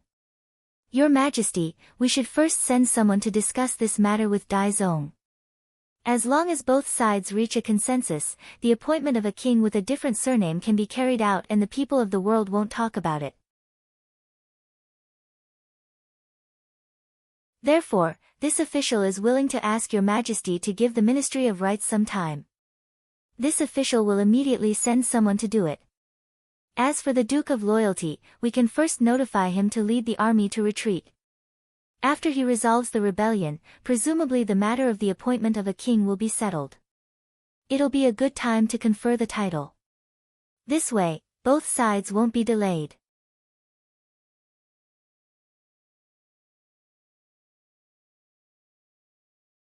Chapter 433. It was as if Lu De had already thought of a countermeasure. As he spoke without hesitation. When the conditions were right, success would come naturally. That's true. Zhu Qizhen nodded after Lu De's explanation. However, a few more questions popped up. He couldn't help but ask, if that's the case, will the Duke of Zhongdan be willing? Also, how confident are you in convincing Baiming? In Zhu Qizhen's opinion, they couldn't truly be bestowed the title of king. What if Yang Qindong didn't agree? Also, the Southern Ming Empire had no choice but to be bestowed the title of king. Baiming wouldn't suffer any losses. Would they be willing to admit it? At the very least, if it was him, he probably wouldn't agree. For example, Yang Qindong was the Duke of Zhongdan. Even now, Baiming's officials still referred to him as the Duke of Zhongdan. Since Lu De had stood up and made such a suggestion, it was natural that he had thought about these problems long ago. When he heard Zhu Qizhen's question, he smiled and said, "Your Majesty, there's no need to worry. Since your Majesty has already bestowed the title, if the Duke of Zhongdan isn't satisfied, once the news spreads, I'm afraid everyone will rise up and criticize him. Sometimes, spittle can drown people. I'm sure the Duke of Zhongdan knows this very well. As for whether Baiming will agree or not, your Majesty, that's not a problem we need to consider. If they don't agree, you can tell the Duke of Zhongdan and let him deal with it. In short, your Majesty is wise." Lu De didn't say what if. However, Zhu Qizhen already understood. If Baiming didn't approve of the title of king, Yang Qindong would definitely be very angry. This was a good opportunity to drive a wedge between them. If things didn't go well, it was possible for both sides to fight. At that time, he would really be able to reap the benefits. Thinking that if Yang Qindong and Baiming were to fight to the death, it would be a chance for the South Ming Empire to rise again. Immediately, his face lit up with joy as he said, "Beloved official Lu is indeed worthy of being this subject's backbone. Good, good. Everything will be done according to your wishes. Chao Jixiang, draft a decree for me." Originally, he was still having a headache over the fact that he had to confer another king with a different surname. This was equivalent to selling the country of his ancestors. Even if one day, he became strong again and took everything back, who knew how the history books would record this matter, and whether the future generations would scold him? But after hearing Lu De's words, the bad thing became a good thing. He didn't need to pay any price to solve the problem. He even made a strong enemy for Baiming. Such a brilliant plan made him very satisfied. Now that Zhu Qizhen was satisfied, the ministers were free to leave. As Lu De walked among them, he could clearly see that the Minister of Revenue, Wang Zue, was looking at him with disdain. Yang Qindong had once saved Wang Zue's life on the battlefield. This was something that everyone knew. A while ago, Yang Qindong and Lu De had quarreled over the matter of Hangzhou's prefectural magistrate, Xin Buqi. This was something that everyone knew. Just from this aspect alone, the two of them already disliked each other. However, this was not the main problem. The main problem was that Lu De's words today were clearly plotting against Yang Qindong. Even though there were only a few important ministers present, today's conversation would definitely be recorded in the history books. Presumably, Zhu Qizhen would be the first to speak of this matter, so as to prevent the future generations from placing such a scheme on him. In this way, the matter of Lu De plotting against Yang Qindong would naturally be spread soon. At that time, given the personality of the Duke of Loyalty and Courage, would he forgive Lu De? This was why there was a trace of disdain in Wang Zue's eyes when he looked at him. In his opinion, if he wanted to use Yang Qindong, he should use him well. He should use his emotions and reason with him. There was no need to worry that he would not do his best for the imperial court and the South Ming Empire. After all, from Wang Zue's point of view, Yang Qindong was still a minister of the great Ming Empire. It was just a coincidence that he met the mercenaries. However, if he was plotted against like this, it would be a different story. The consequences would be very serious. Wang Zue's gaze towards Lu De was somewhat complicated, even somewhat disdainful. However, there was also someone who looked at him with gratitude. That was the Minister of Personnel, Qin Sun. Just now, if Lu De had not spoken up in time, he would have either left a mark on the history books and be criticized by others, or he would have been hated by the emperor. He did not know what kind of end he would end up in. Lu De's words could be considered to have saved his life at a crucial time. "Thank you, Brother Lu." Qin Sun clasped his hands gratefully. While he was speaking, the Minister of Justice, Xiao Chua, and the Minister of Works, Jiang Yuan, also walked over. Lu De knew how to conduct himself. Among the 6 ministers, he had united 3 of them. They were Qin Sun, Xiao Chua, and Jiang Yuan. Originally, he wanted to pull imperial censor Shang Lu into their camp. However, the position of imperial censor was too important. He had the responsibility of supervising hundreds of officials. Such a position meant that he could not participate in other people's camps. Otherwise, he would definitely be suspected by the emperor. He would not be far from being dismissed or even punished. In other words, among the 6 ministers, other than Minister Kuang Yi of the Ministry of War and Minister Wang Zhua of the Ministry of Revenue, the other 4 ministers had already formed a group. Coincidentally, these 4 ministers did not have any close relationship with Yang Qindong. On the contrary, because of Lu De, there was some estrangement between them. Everyone saw what happened just now. Xiao Chua and Jiang Yuan saw how Lu De spoke up to save Chen Sun at the crucial moment. They admired Lu De for being fearless and not caring about his reputation. Now, they walked over to express their goodwill. Lu De naturally noticed the approach of these 2 people and immediately had a plan in mind. He chuckled and said, "Brother Chen, what are you talking about? We are originally one. It can be said that when one person's glory, everyone's glory. When one person's loss, everyone's loss. This is what I should do." Good, well said. Xiao Chua and Jiang Yuan could not help but nod to express their appreciation. Because of this, the friendship between the 4 of them seemed to have become even closer. It was obvious that with them around, Yang Qindong's wish to be conferred the title of king would be very difficult. The mercenary camp outside Gaozhou Prefecture City. It had been 5 days since Miao Jun passed through here. At noon on this day, the scouts from Lingfeng reported that the 10,000 Miao soldiers had returned. They would most likely pass by Leng Feng's camp in the evening. When the news spread, many people in Leng Feng's camp were eager to show off their skills. Now, they only hoped that Miao Jun would impulsively attack the mercenaries and give them a chance to show off. Just as Yang Qindong expected, General Zhang Tseng, who led the team on the way back, had been considering whether to attack the mercenaries or not. Originally, they had vowed to attack Laizhou Prefecture City, wanting to break through and achieve great merit. However, he never thought that when he really went there, he would see an empty city. Not only that, they did not see anything valuable in the city. This meant that they had returned without achieving anything. This made Zhang Tseng, who had finally managed to get this job, feel depressed. Since the day of Miao Jun's uprising, he had been sweeping away everything in his path as if he had entered a no-man's land. Whenever he encountered an enemy, it was like the autumn wind sweeping away the fallen leaves.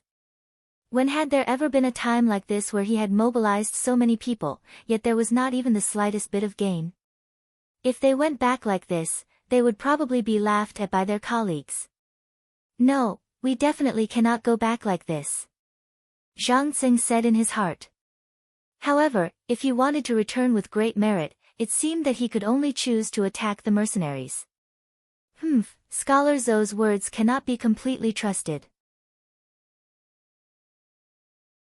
He is originally a Han Chinese, a citizen of the great Ming dynasty. Who knows what he is thinking? Before he decided to take action, Zhang Tseng convinced himself in his heart. Then, he sent out scouts to check on the situation of the mercenary camp with the excuse of going back to report the news. Zhang Tseng was quite careful, at least he knew to observe the situation before taking action. Thus, the scouts he sent out openly passed by the mercenaries' camp and headed towards the Miao army's main camp in Gaozhou Prefecture City. Originally, the defense of Leng Feng's camp had always been very strict. Usually, one could see squads of soldiers patrolling back and forth. However, ever since they used the night to plant mines outside the camp, they naturally relaxed a lot. This time, in order to lure the enemy to attack, they purposely relaxed on the outside but tightened on the inside. Wherever outsiders could see, the soldiers would appear very lazy. However, in the depths of the camp where no one could see, the training was still very strict.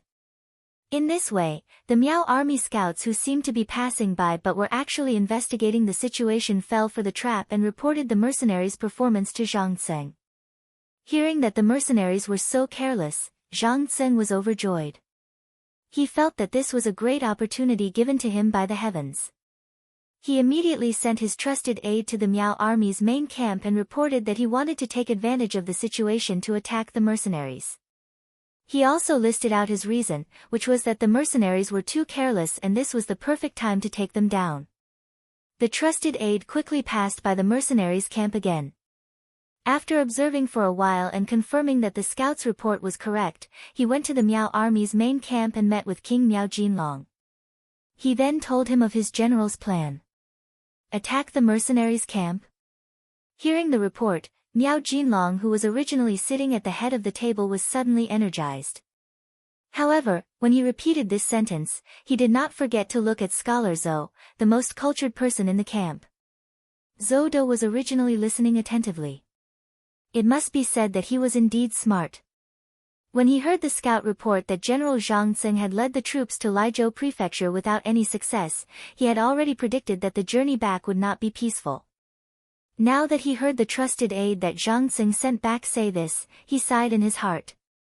Zhou De would not believe what the scout said about the mercenaries' camp being lax and the soldiers slacking off without any morale.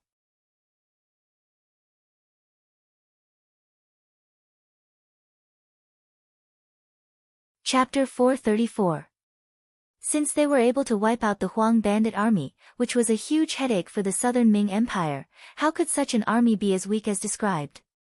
If that was the case, it could only prove that the other party had ulterior motives. Or rather, they were just putting on an act and waiting for others to attack. Although Zhou De had these thoughts in his mind, he did not intend to argue. The strength of the mercenary army was not something that he could rely on. Perhaps it was only when he was rebuffed and suffered losses that others would believe his words. As the saying goes, a fall into the pit, a gain in your wit. Therefore, when Miao Jinlong looked at him, he did not object firmly and only expressed his opinion, "My king, the mercenary army should not be as weak as they appear to be. I'm afraid there's a trap." A trap? The news said that they only have 7,000 people. General Zhang Tseng's army has 10,000 people. Including us, we have 80,000 people. So what if there's a trap? Miao Jinlong saw that Zhou De's attitude was still calm and tried to persuade him. Zhou De only expressed his opinion and said what he thought. Since others did not believe him, there was nothing he could do. He did not say anything and looked as though he would not change his opinion. Therefore, when faced with Miao Jinlong's second question, he did not say anything. Since even Zhou De did not say anything, Miao Jinlong felt that his idea of sneaking into the camp was a good one. After all, if they could take down the mercenary army in one battle, Gaozhou Prefecture would be broken through. He would have made a great contribution along the way and would be able to reach the Guangzhou Prefecture. From there, he would be able to control and occupy the entire Guangdong Prefecture. With an idea in mind and no one standing out to object, Miao Jinlong immediately waved his hand and said to the personal guard sent by Zhang Zeng, "Tell your general to choose to attack the mercenaries tonight. This king will send troops to support you. At the same time, I will also send troops to keep an eye on Gaozhou Prefecture so that they won't be able to come out to help."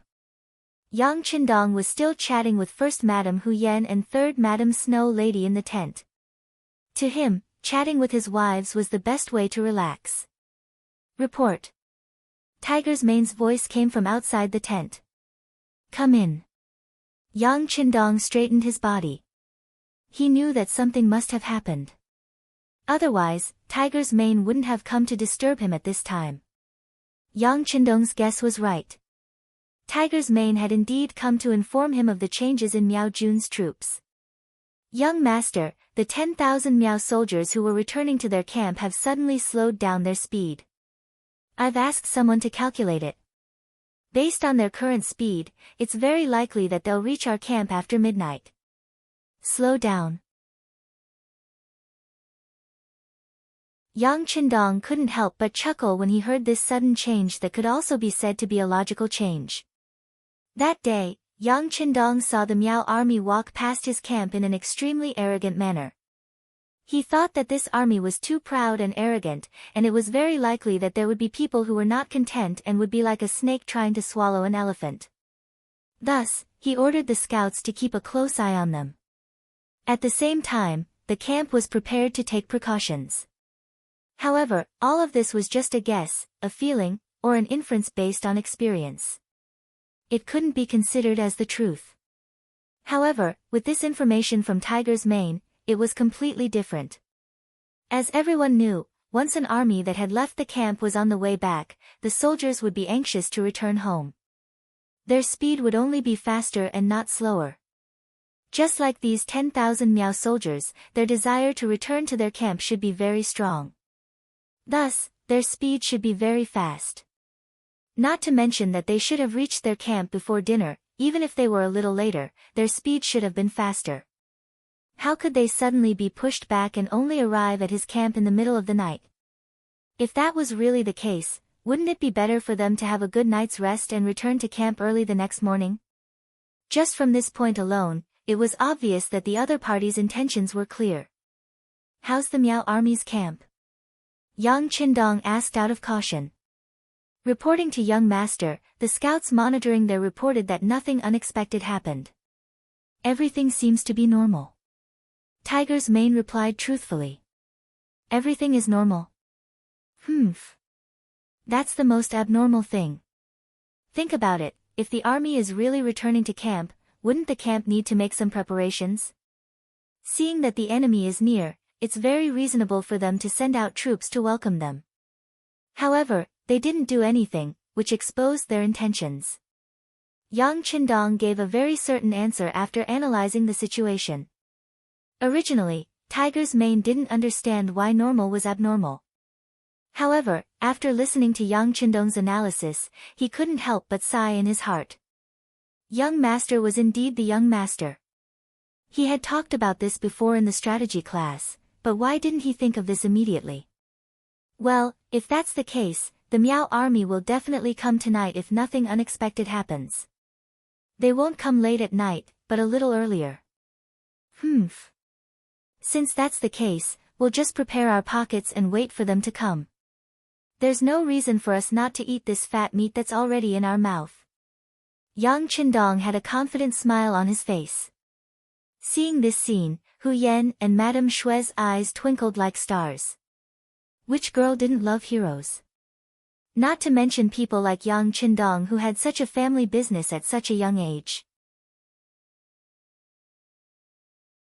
Even though they were already his wives, this still couldn't stop them from releasing their love for him.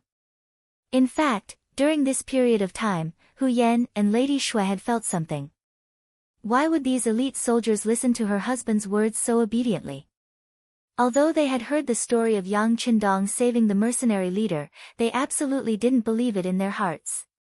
However, it didn't seem right to say that these people were their husband's soldiers. How old was Yang Qindong?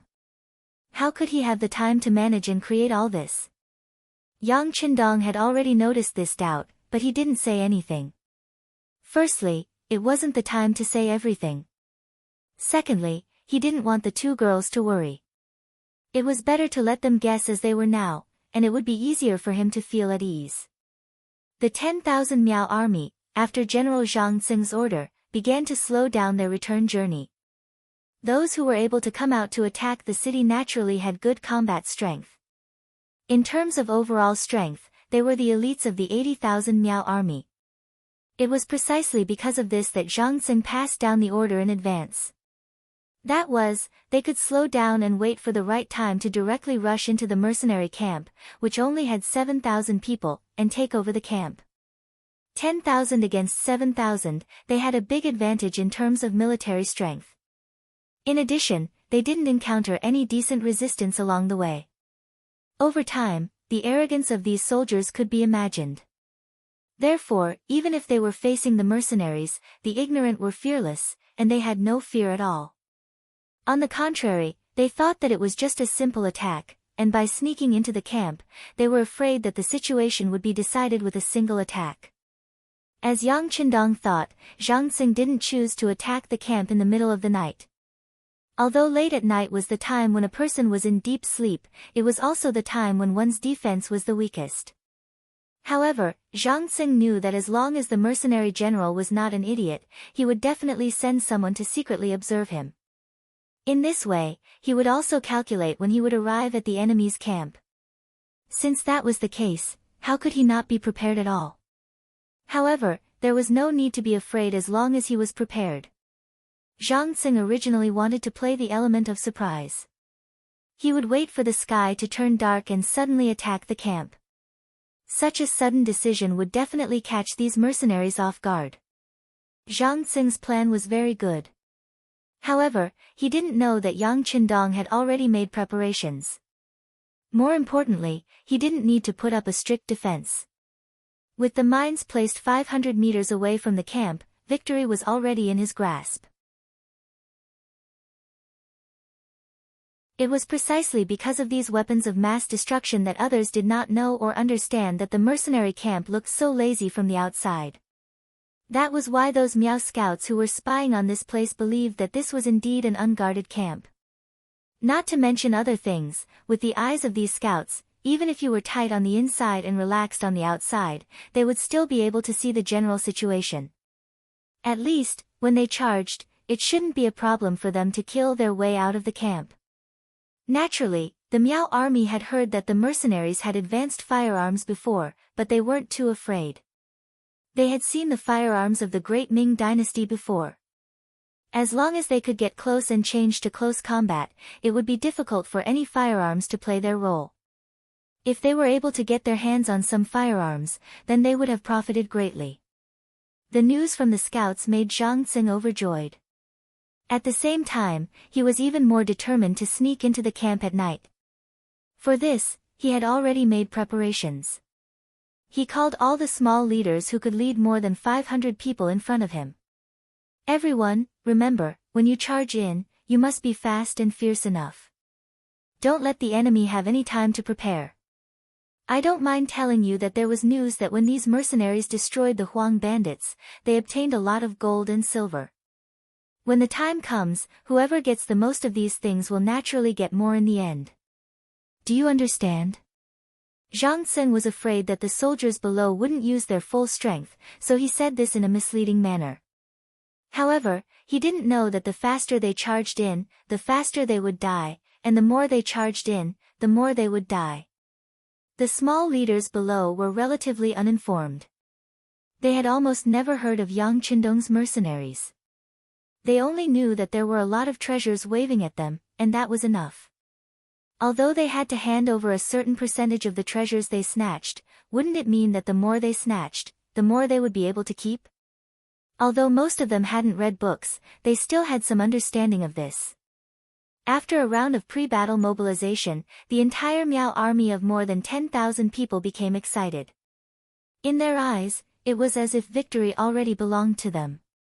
The only difference was that they could snatch more and gain more.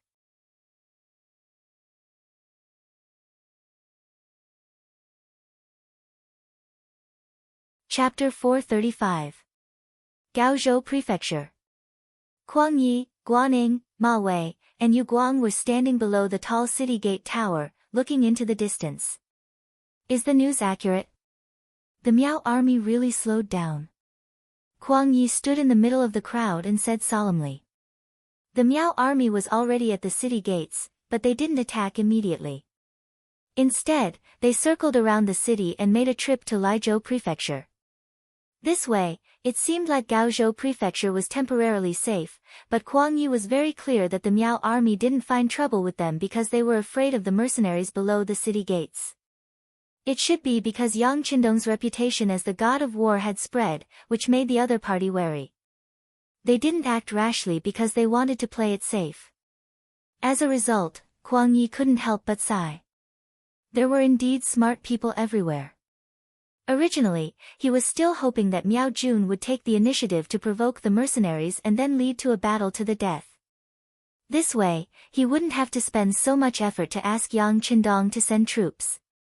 His hopes were dashed, and Kuang Yi could only wait for news from the imperial court. It could be said that at the beginning, Kuang Yi was shocked when he heard that Yang Qindong was also interested in being conferred the title of king.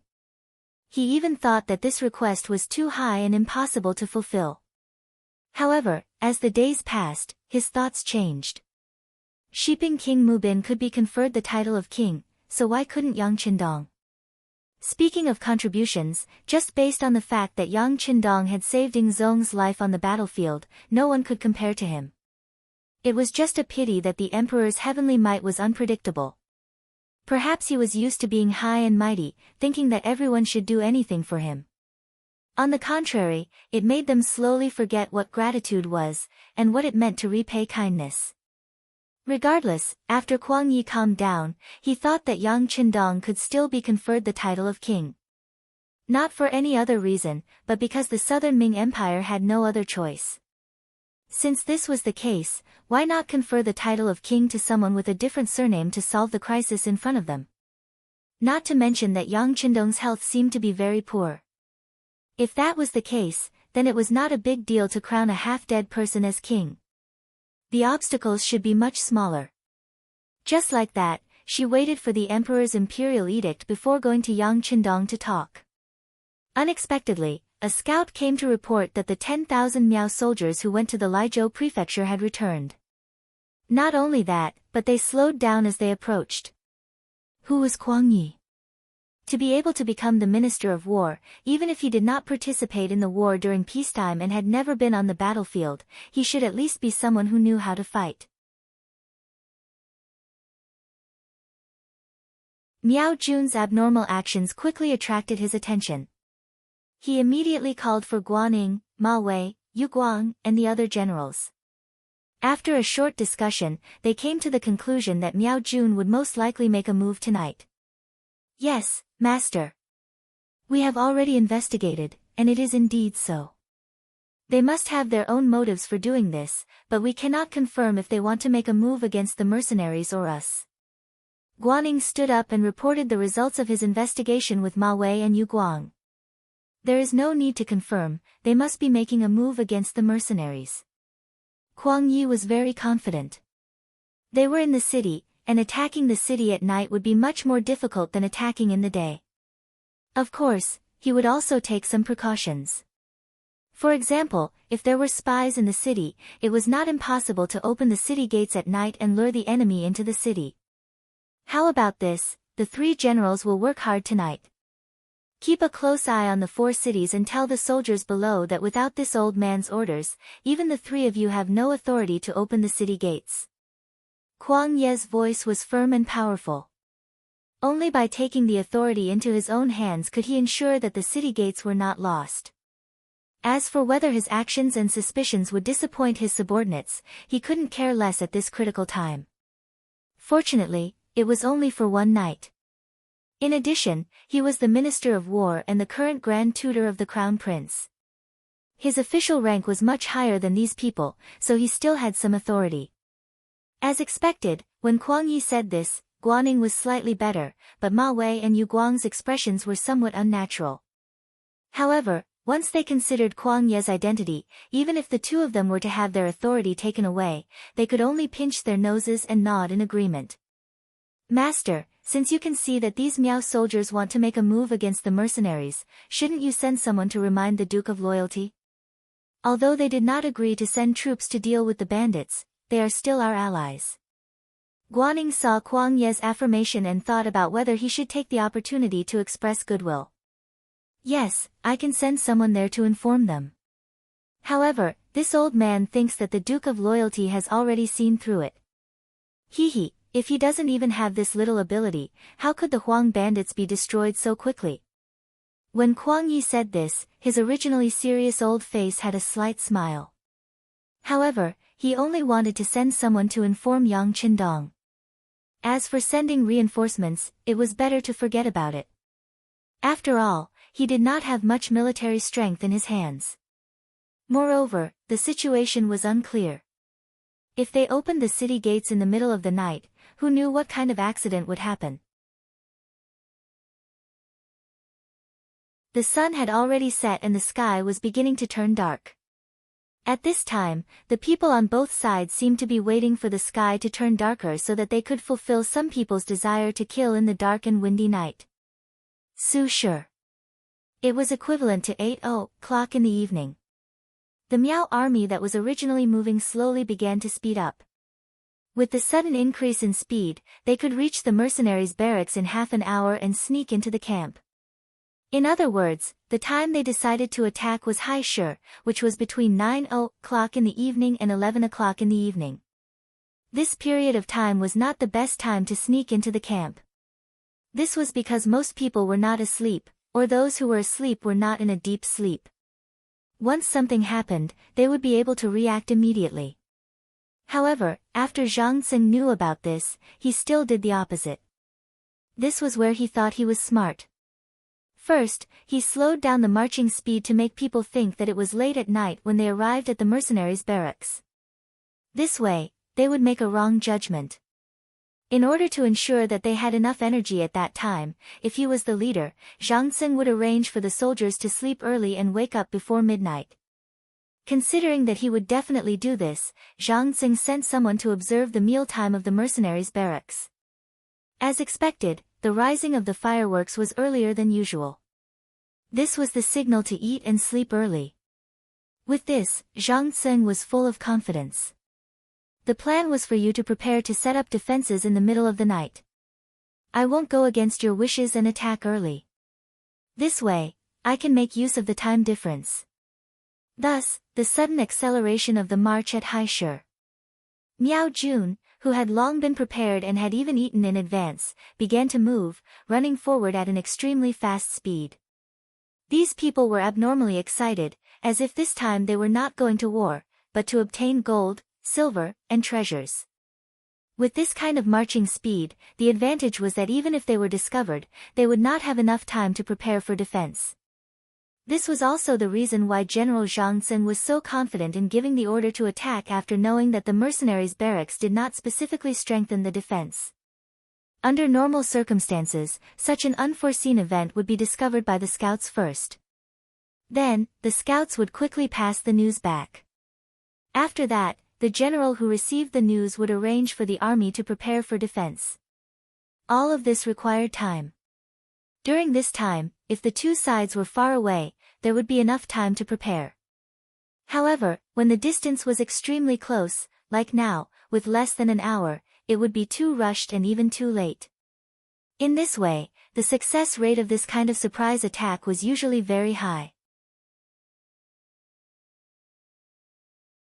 With such a high probability occurrence, and it was against the mercenaries, not only would the chances of victory decrease, it could also cause the battle to go in the other direction. That would be the failure of the ambush. This was what everyone called trying to steal a chicken only to end up losing the rice used to lure it. Not to mention the mines that were already buried outside the barracks that could allow people to fly into the air. Just inside the barracks alone, Yang Qindong had already given the order to rest and sleep when he knew that the Miao army would pass by the barracks. Thus, other than a few companies that had to be on duty, most of the soldiers had already entered a state of sleep. Just like what Tiger's man had said, the enemy might not really come in the middle of the night. In order to launch a surprise attack, it was very possible that they would come one step earlier. With regards to Tiger's man's analysis, Yang Qindong completely agreed and even felt gratified. A strong army, or even a strong country in the future, could not solely rely on himself. It needed everyone's hard work. Only when more loyal soldiers improved their abilities could they do great things together. Yang Qindong agreed with this analysis. Naturally, the Lin Feng soldiers only rested for half a day. They had already woken up at 7 o'clock in the evening and began to eat the warm meals that they had reheated earlier. They replenished their energy and prepared for the big battle. The entire barracks was quiet, but in fact, a monstrous murderous aura was forming. However, this kind of murderous aura could not be seen. It could only be felt when one was in the midst of it. It belonged to the kind of existence that could not be seen or touched.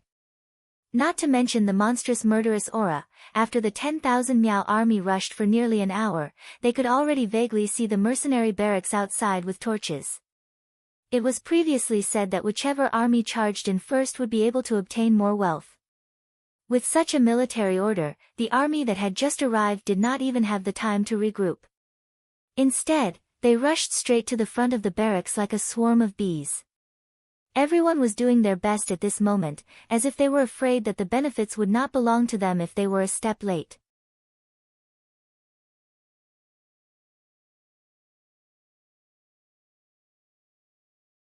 Chapter 436. Looking from afar, the frenzied charge looked like waves on the beach. Wave after wave, there was no way to stop them. In the process of charging, battle cries rang out. The torches that were originally unlit lit up one after another. From afar, it looked like the sky was filled with countless stars. What was supposed to come had finally arrived. In the mercenary camp, all the cold vanguard, auxiliary soldiers, and temporary auxiliary soldiers began to gather at an amazing speed. They then took their equipment and weapons and began to gather at various locations according to the military orders they received. More than 7,000 people.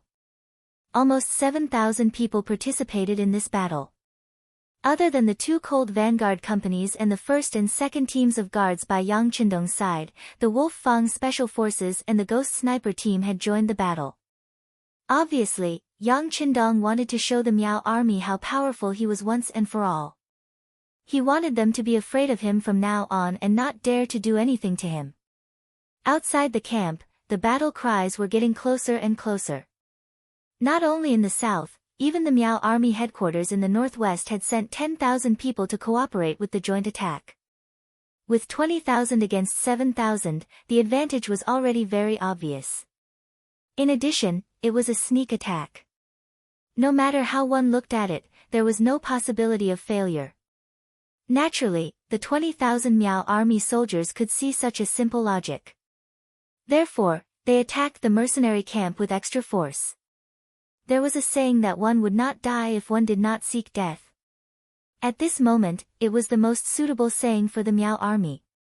The charging Miao army soldiers did not know how powerful the opponents they were facing this time were and what kind of training they had to go through.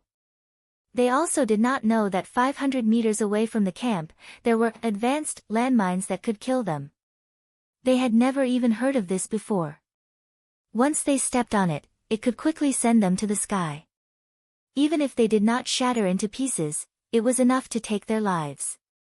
Even the people around them could be blown to death by the fireball. It was precisely because of their ignorance and their eagerness to perform meritorious deeds that when the 20,000 Miao soldiers charged over from two different directions like a tidal wave, most of them did not even realize that they were already on the verge of death.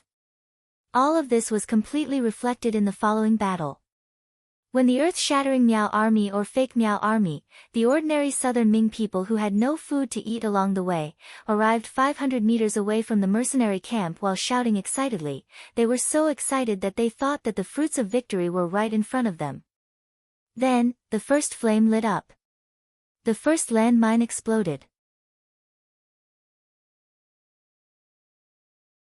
It was especially dazzling in the night. This flame was like a meteor from outer space. Suddenly, a dazzling light flashed. Then, at least 3 or 4 figures rose into the air. Then, more than a dozen figures were blasted to the ground. Yang Qindong provided them with some important books and some finished mines. The carefully selected craftsmen of the munitions factory had finally developed the first batch of mines. However, they did not get the essence of the mines. Although they used a lot of materials, the power was actually much weaker. At least, it was far from being comparable to the landmines in the future. However, all of this did not matter. Firstly, the lack of power could be made up with numbers. Secondly, the Miao army's charge this time was too concentrated. Everyone was basically following each other as they charged forward. Under such a formation, the lethality of the bombs was naturally very dazzling. It was not like the future where the emphasis was on long-range attacks. Even when it was necessary to send an army, it was often infiltrated by small groups of elites. Therefore, in the West where the battles were the most intense, it was considered very effective if a bomb could kill more than 3 people at the same time. It was far from comparable to now where a bomb could kill more than a dozen people at the same time. Boom! After the first fireball appeared, the second fireball appeared, then the third, and the fourth fireball appeared. Countless balls of light burned, causing countless Miao army soldiers to either die or be heavily injured. When the number of balls of light increased, the number of cries and screams on the battlefield suddenly increased. There were 2 rows of almost 3 landmines. Yang Chendong considered that there were many Han civilians among them and did not want to kill too much. Otherwise, if he made them denser, there would be more fireballs and the lethality would be even greater. Clusters of flames lit up one after another. In the blink of an eye, the first row of landmines had all been passively detonated.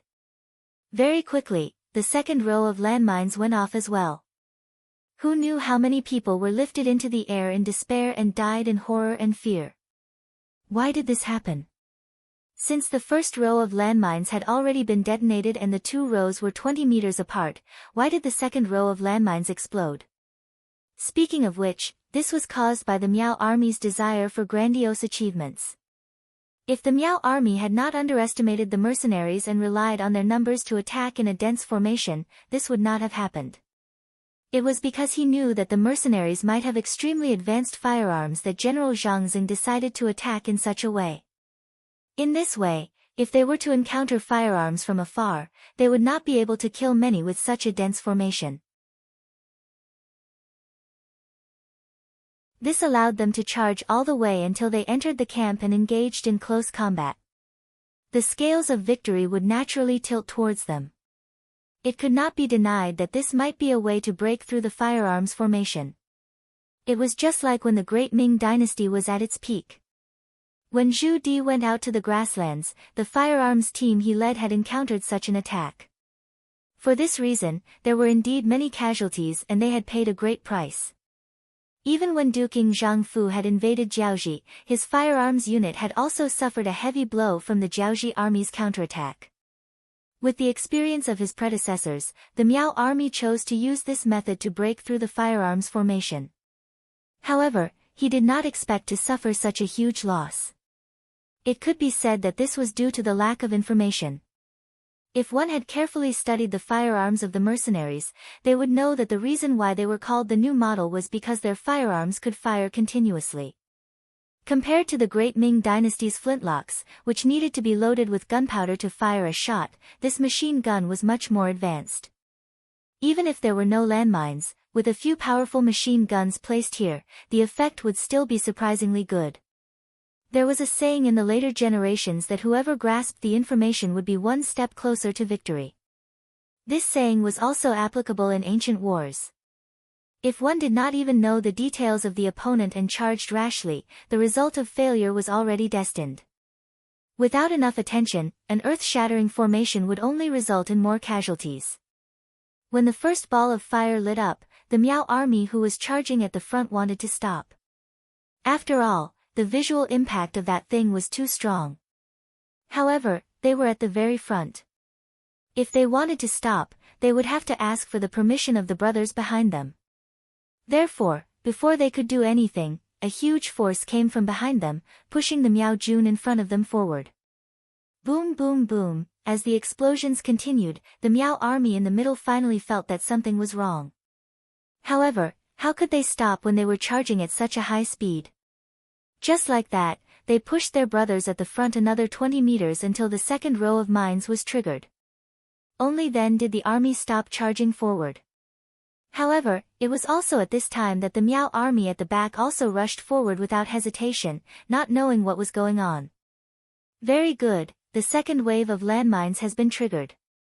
Inform all the warriors that there is no need to follow the previous direction. There are no more landmines in front of us. Everyone, charge! Luo Pe, the commander of the 2nd Cold Vanguard Regiment, who was appointed to be in charge of this battle, used a telescope with night vision to observe the situation on the battlefield. What followed was his excited shouts, followed by the loud sound of the bugle call. A squad of 10 warriors blasted the bugle call. The sound spread out and could be heard clearly on the battlefield. When the bugle call sounded, it meant that the entire army was charging. The moment they heard the bugle call, 7,000 Yang family soldiers rushed out like ferocious tigers with weapons in their hands. It was the same charge, but the Yang army's formation was much more orderly. The first echelon held bows that could shoot up to 100 meters away. Each person had 10 arrows. One could imagine the consequences of throwing the arrows into the air. Each person also had crossbow arrows that could penetrate anything at close range. When they reached a certain distance, it was time for them to show their power. The second echelon held shields and short swords. They could both defend and attack. The third echelon was also the main force of the charge. The steel swords and spears were like a sharp knife that pierced into the enemy's heart. The fourth echelon was mainly used for battlefield rescue. Some of them were carrying a stretcher in pairs, some were holding ropes to tie the captives, and some were holding loudspeakers that could be used for propaganda purposes. Under the protection of 100 fully armed elite cold front soldiers who were armed with the Type 95, they walked at the back and did the finishing work. The few echelons advanced in an orderly manner. No matter how fierce the battle was, their footsteps were firm. They were like a human tank, rapidly advancing forward. On Miao Juanzhong's side, more than half of the front line was destroyed. Even the middle line was heavily damaged. It was at this moment that the rear line rushed over and collided with the retreating front line and middle line. "Get out of the way, retreat! Get out of the way, you cowards! Why are you retreating? Get out of the way, let us charge forward, idiot, don't you see the fire god showing his power? Why aren't you turning back?" Chaos before the battle. This was Miao Juanzhong's performance. The powerful landmines made these uneducated soldiers who did not understand science think that the fire god was showing his power. They were all scared out of their wits. How could they still have the will to fight?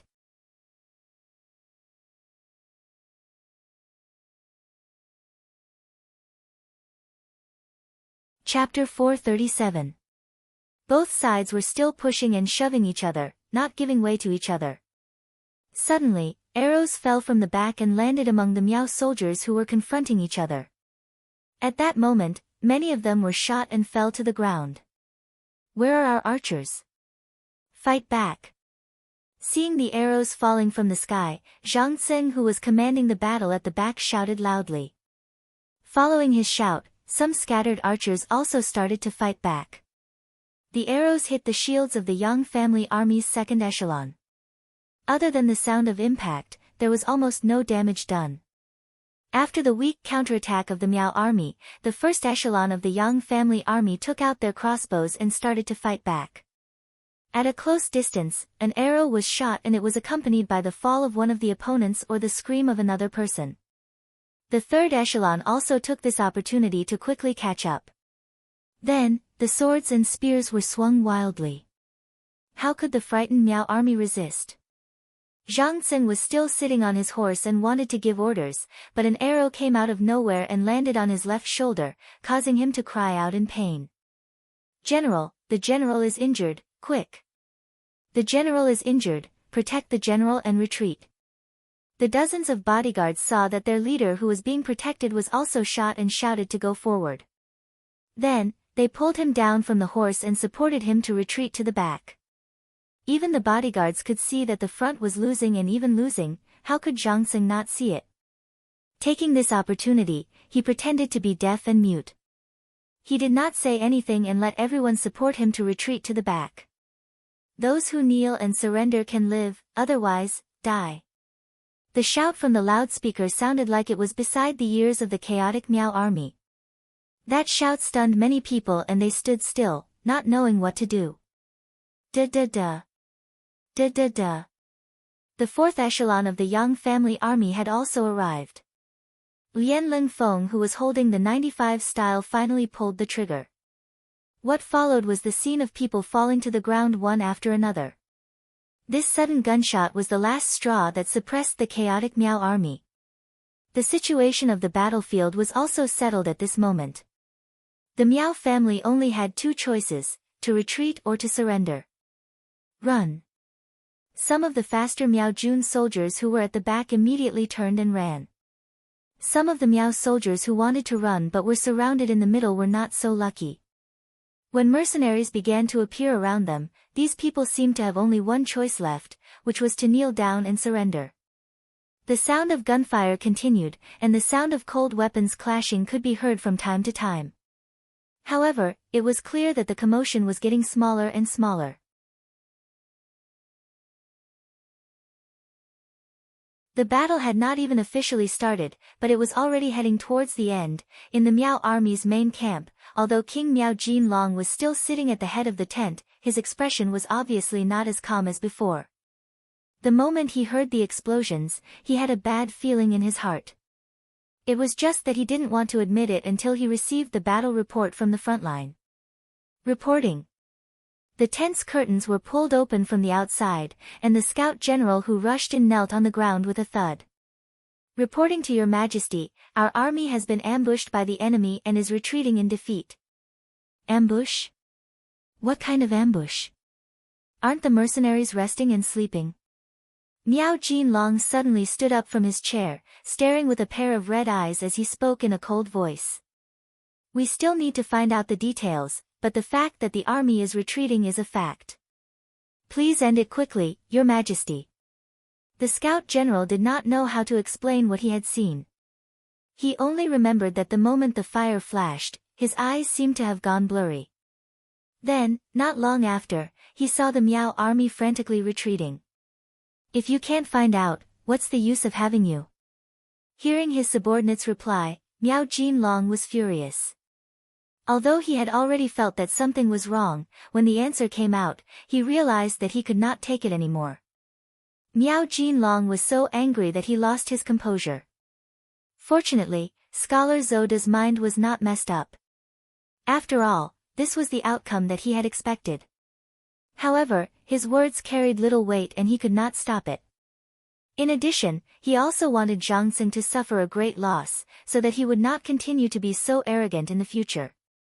Now that he saw that the front line had indeed lost, he stepped out from the ranks and said to Miao Jinlong, Your Majesty, since the front line has lost, you should immediately send a general to receive them and reduce the losses.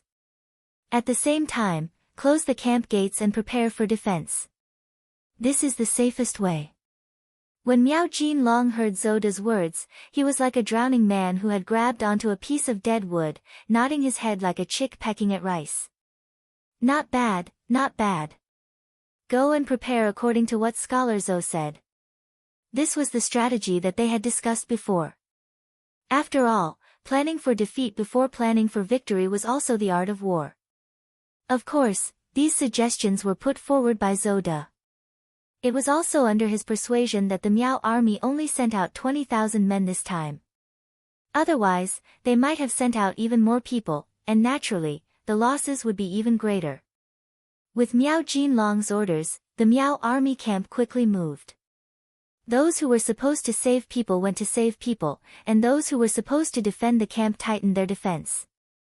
At least they did not lose their composure during the chaos. More importantly, Kuang Yi, who was originally looking for an opportunity to send out troops, could not find a suitable opportunity. Kuang Yi could see that the Miao army wanted to attack the camp. It was because of this that he thought of what he should do. For example, if the mercenaries lost, they would have to defend the city gates. On the other hand, if the mercenaries won, could he also take the initiative to attack? For example, he could directly attack the Miao army camp and capture or kill Miao Jinlong. Between the two options, he also made preparations for the second option. With his understanding of the mercenaries, of course, he thought that Yang Qindong had a higher chance of winning this battle. The reality was as such. After a series of explosions and sparks, the Miao army lost. As such, Kuang Yi urgently sent people out of the city to watch every movement of the Miao army camp. At the same time, other than leaving a portion of the troops to Guaning to defend the city, General Ma Wei and General Yu Guang were gathered by him to prepare 1,000 soldiers to attack the camp. Unfortunately, the number of troops was still too little. After receiving the news that the Miao army camp was not in chaos, and that the defense was orderly, Kuang Yi could only give up on the idea of military action with a face of disappointment. Firstly, his troops were too little. Using 1,000 to attack the enemy's camp of 60,000 was no different from seeking death. Secondly, he did not inform Yang Qindong in advance. If he rashly attacked without any support, it was very likely that he would not be able to return. Kuang Yi stopped all military operations and only sent out scouts to investigate the situation outside. He still had a glimmer of hope, and that was whether the mercenaries would take the opportunity to attack the Miao army's main camp. If that was the case, he would definitely intervene. To Kuang Ye's disappointment, the mercenaries did not intend to attack the Miao army camp. They only rushed out for 2 miles before stopping. Following that, they turned back to clean up the spoils of war. Groups of captives were tied up with ropes and brought back to the mercenaries' camp. Piles of fire were set ablaze, directly igniting the corpses of the dead Miao army soldiers. This was not to destroy the corpses, but to prevent any plague from spreading after so many people died. Zhang Xing still managed to escape, along with 8,000 Miao army soldiers. When they retreated back to the Miao army camp in shock, their legs seemed to be filled with lead, and they could not move a single step. Just like that, they sat on the ground with a plop. The soldiers could act like a bear, but as a general, Zhang Xing could not. He scrambled into the main tent and knelt in front of Miao Jinlong, begging for punishment. Looking at Zhang Xing, who still had an injury on his left shoulder, although Miao Jinlong was filled with hatred, he did not punish him too much. This was a general who started the war with him, a meritorious subject, and the purest of the Miao people.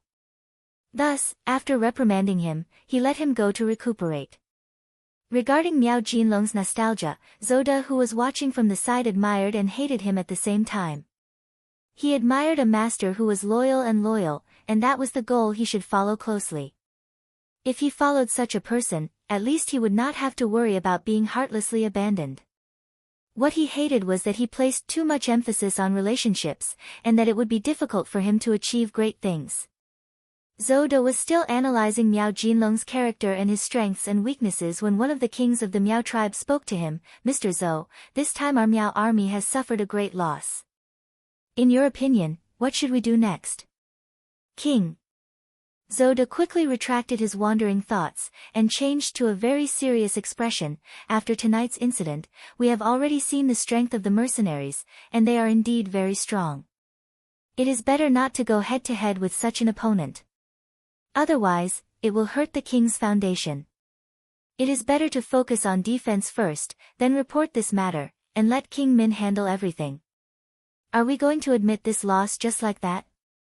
Miao Jinlong asked with a trace of unwillingness. "Of course we can't just admit it like that. However, if we do our best to fight the mercenaries and cause both sides to suffer losses, I am afraid that we will fall into the hands of some people. It is not a good thing to injure 1,000 of the enemy and 800 of our own. It is better to deal with all changes by sticking to the status quo, and look for opportunities to plan slowly." How could Zoda not see that this was Miao Jinlong's performance? He clearly saw the power of the mercenaries and did not want to be enemies with them, but he was worried that others would say that he was a coward. Since that was the case, he would help him find an excuse and find a way out. Zoda had lived in the Miao tribe for so many years, and he indeed understood the situation well enough. Just this sentence alone was enough to see through Miao Jinlong's thoughts. At the same time, he could not help but nod his head, and his originally cold expression eased a lot. "You're tuning in to the Blissful Bookshelf YouTube channel. We're so grateful for your support, and don't forget to subscribe to join us on this incredible journey through captivating stories. Your generosity through donations truly makes a world of difference, as it's the primary source of revenue that allows me to expand and enhance this channel for you. Thank you from the bottom of my heart for being a part of this adventure.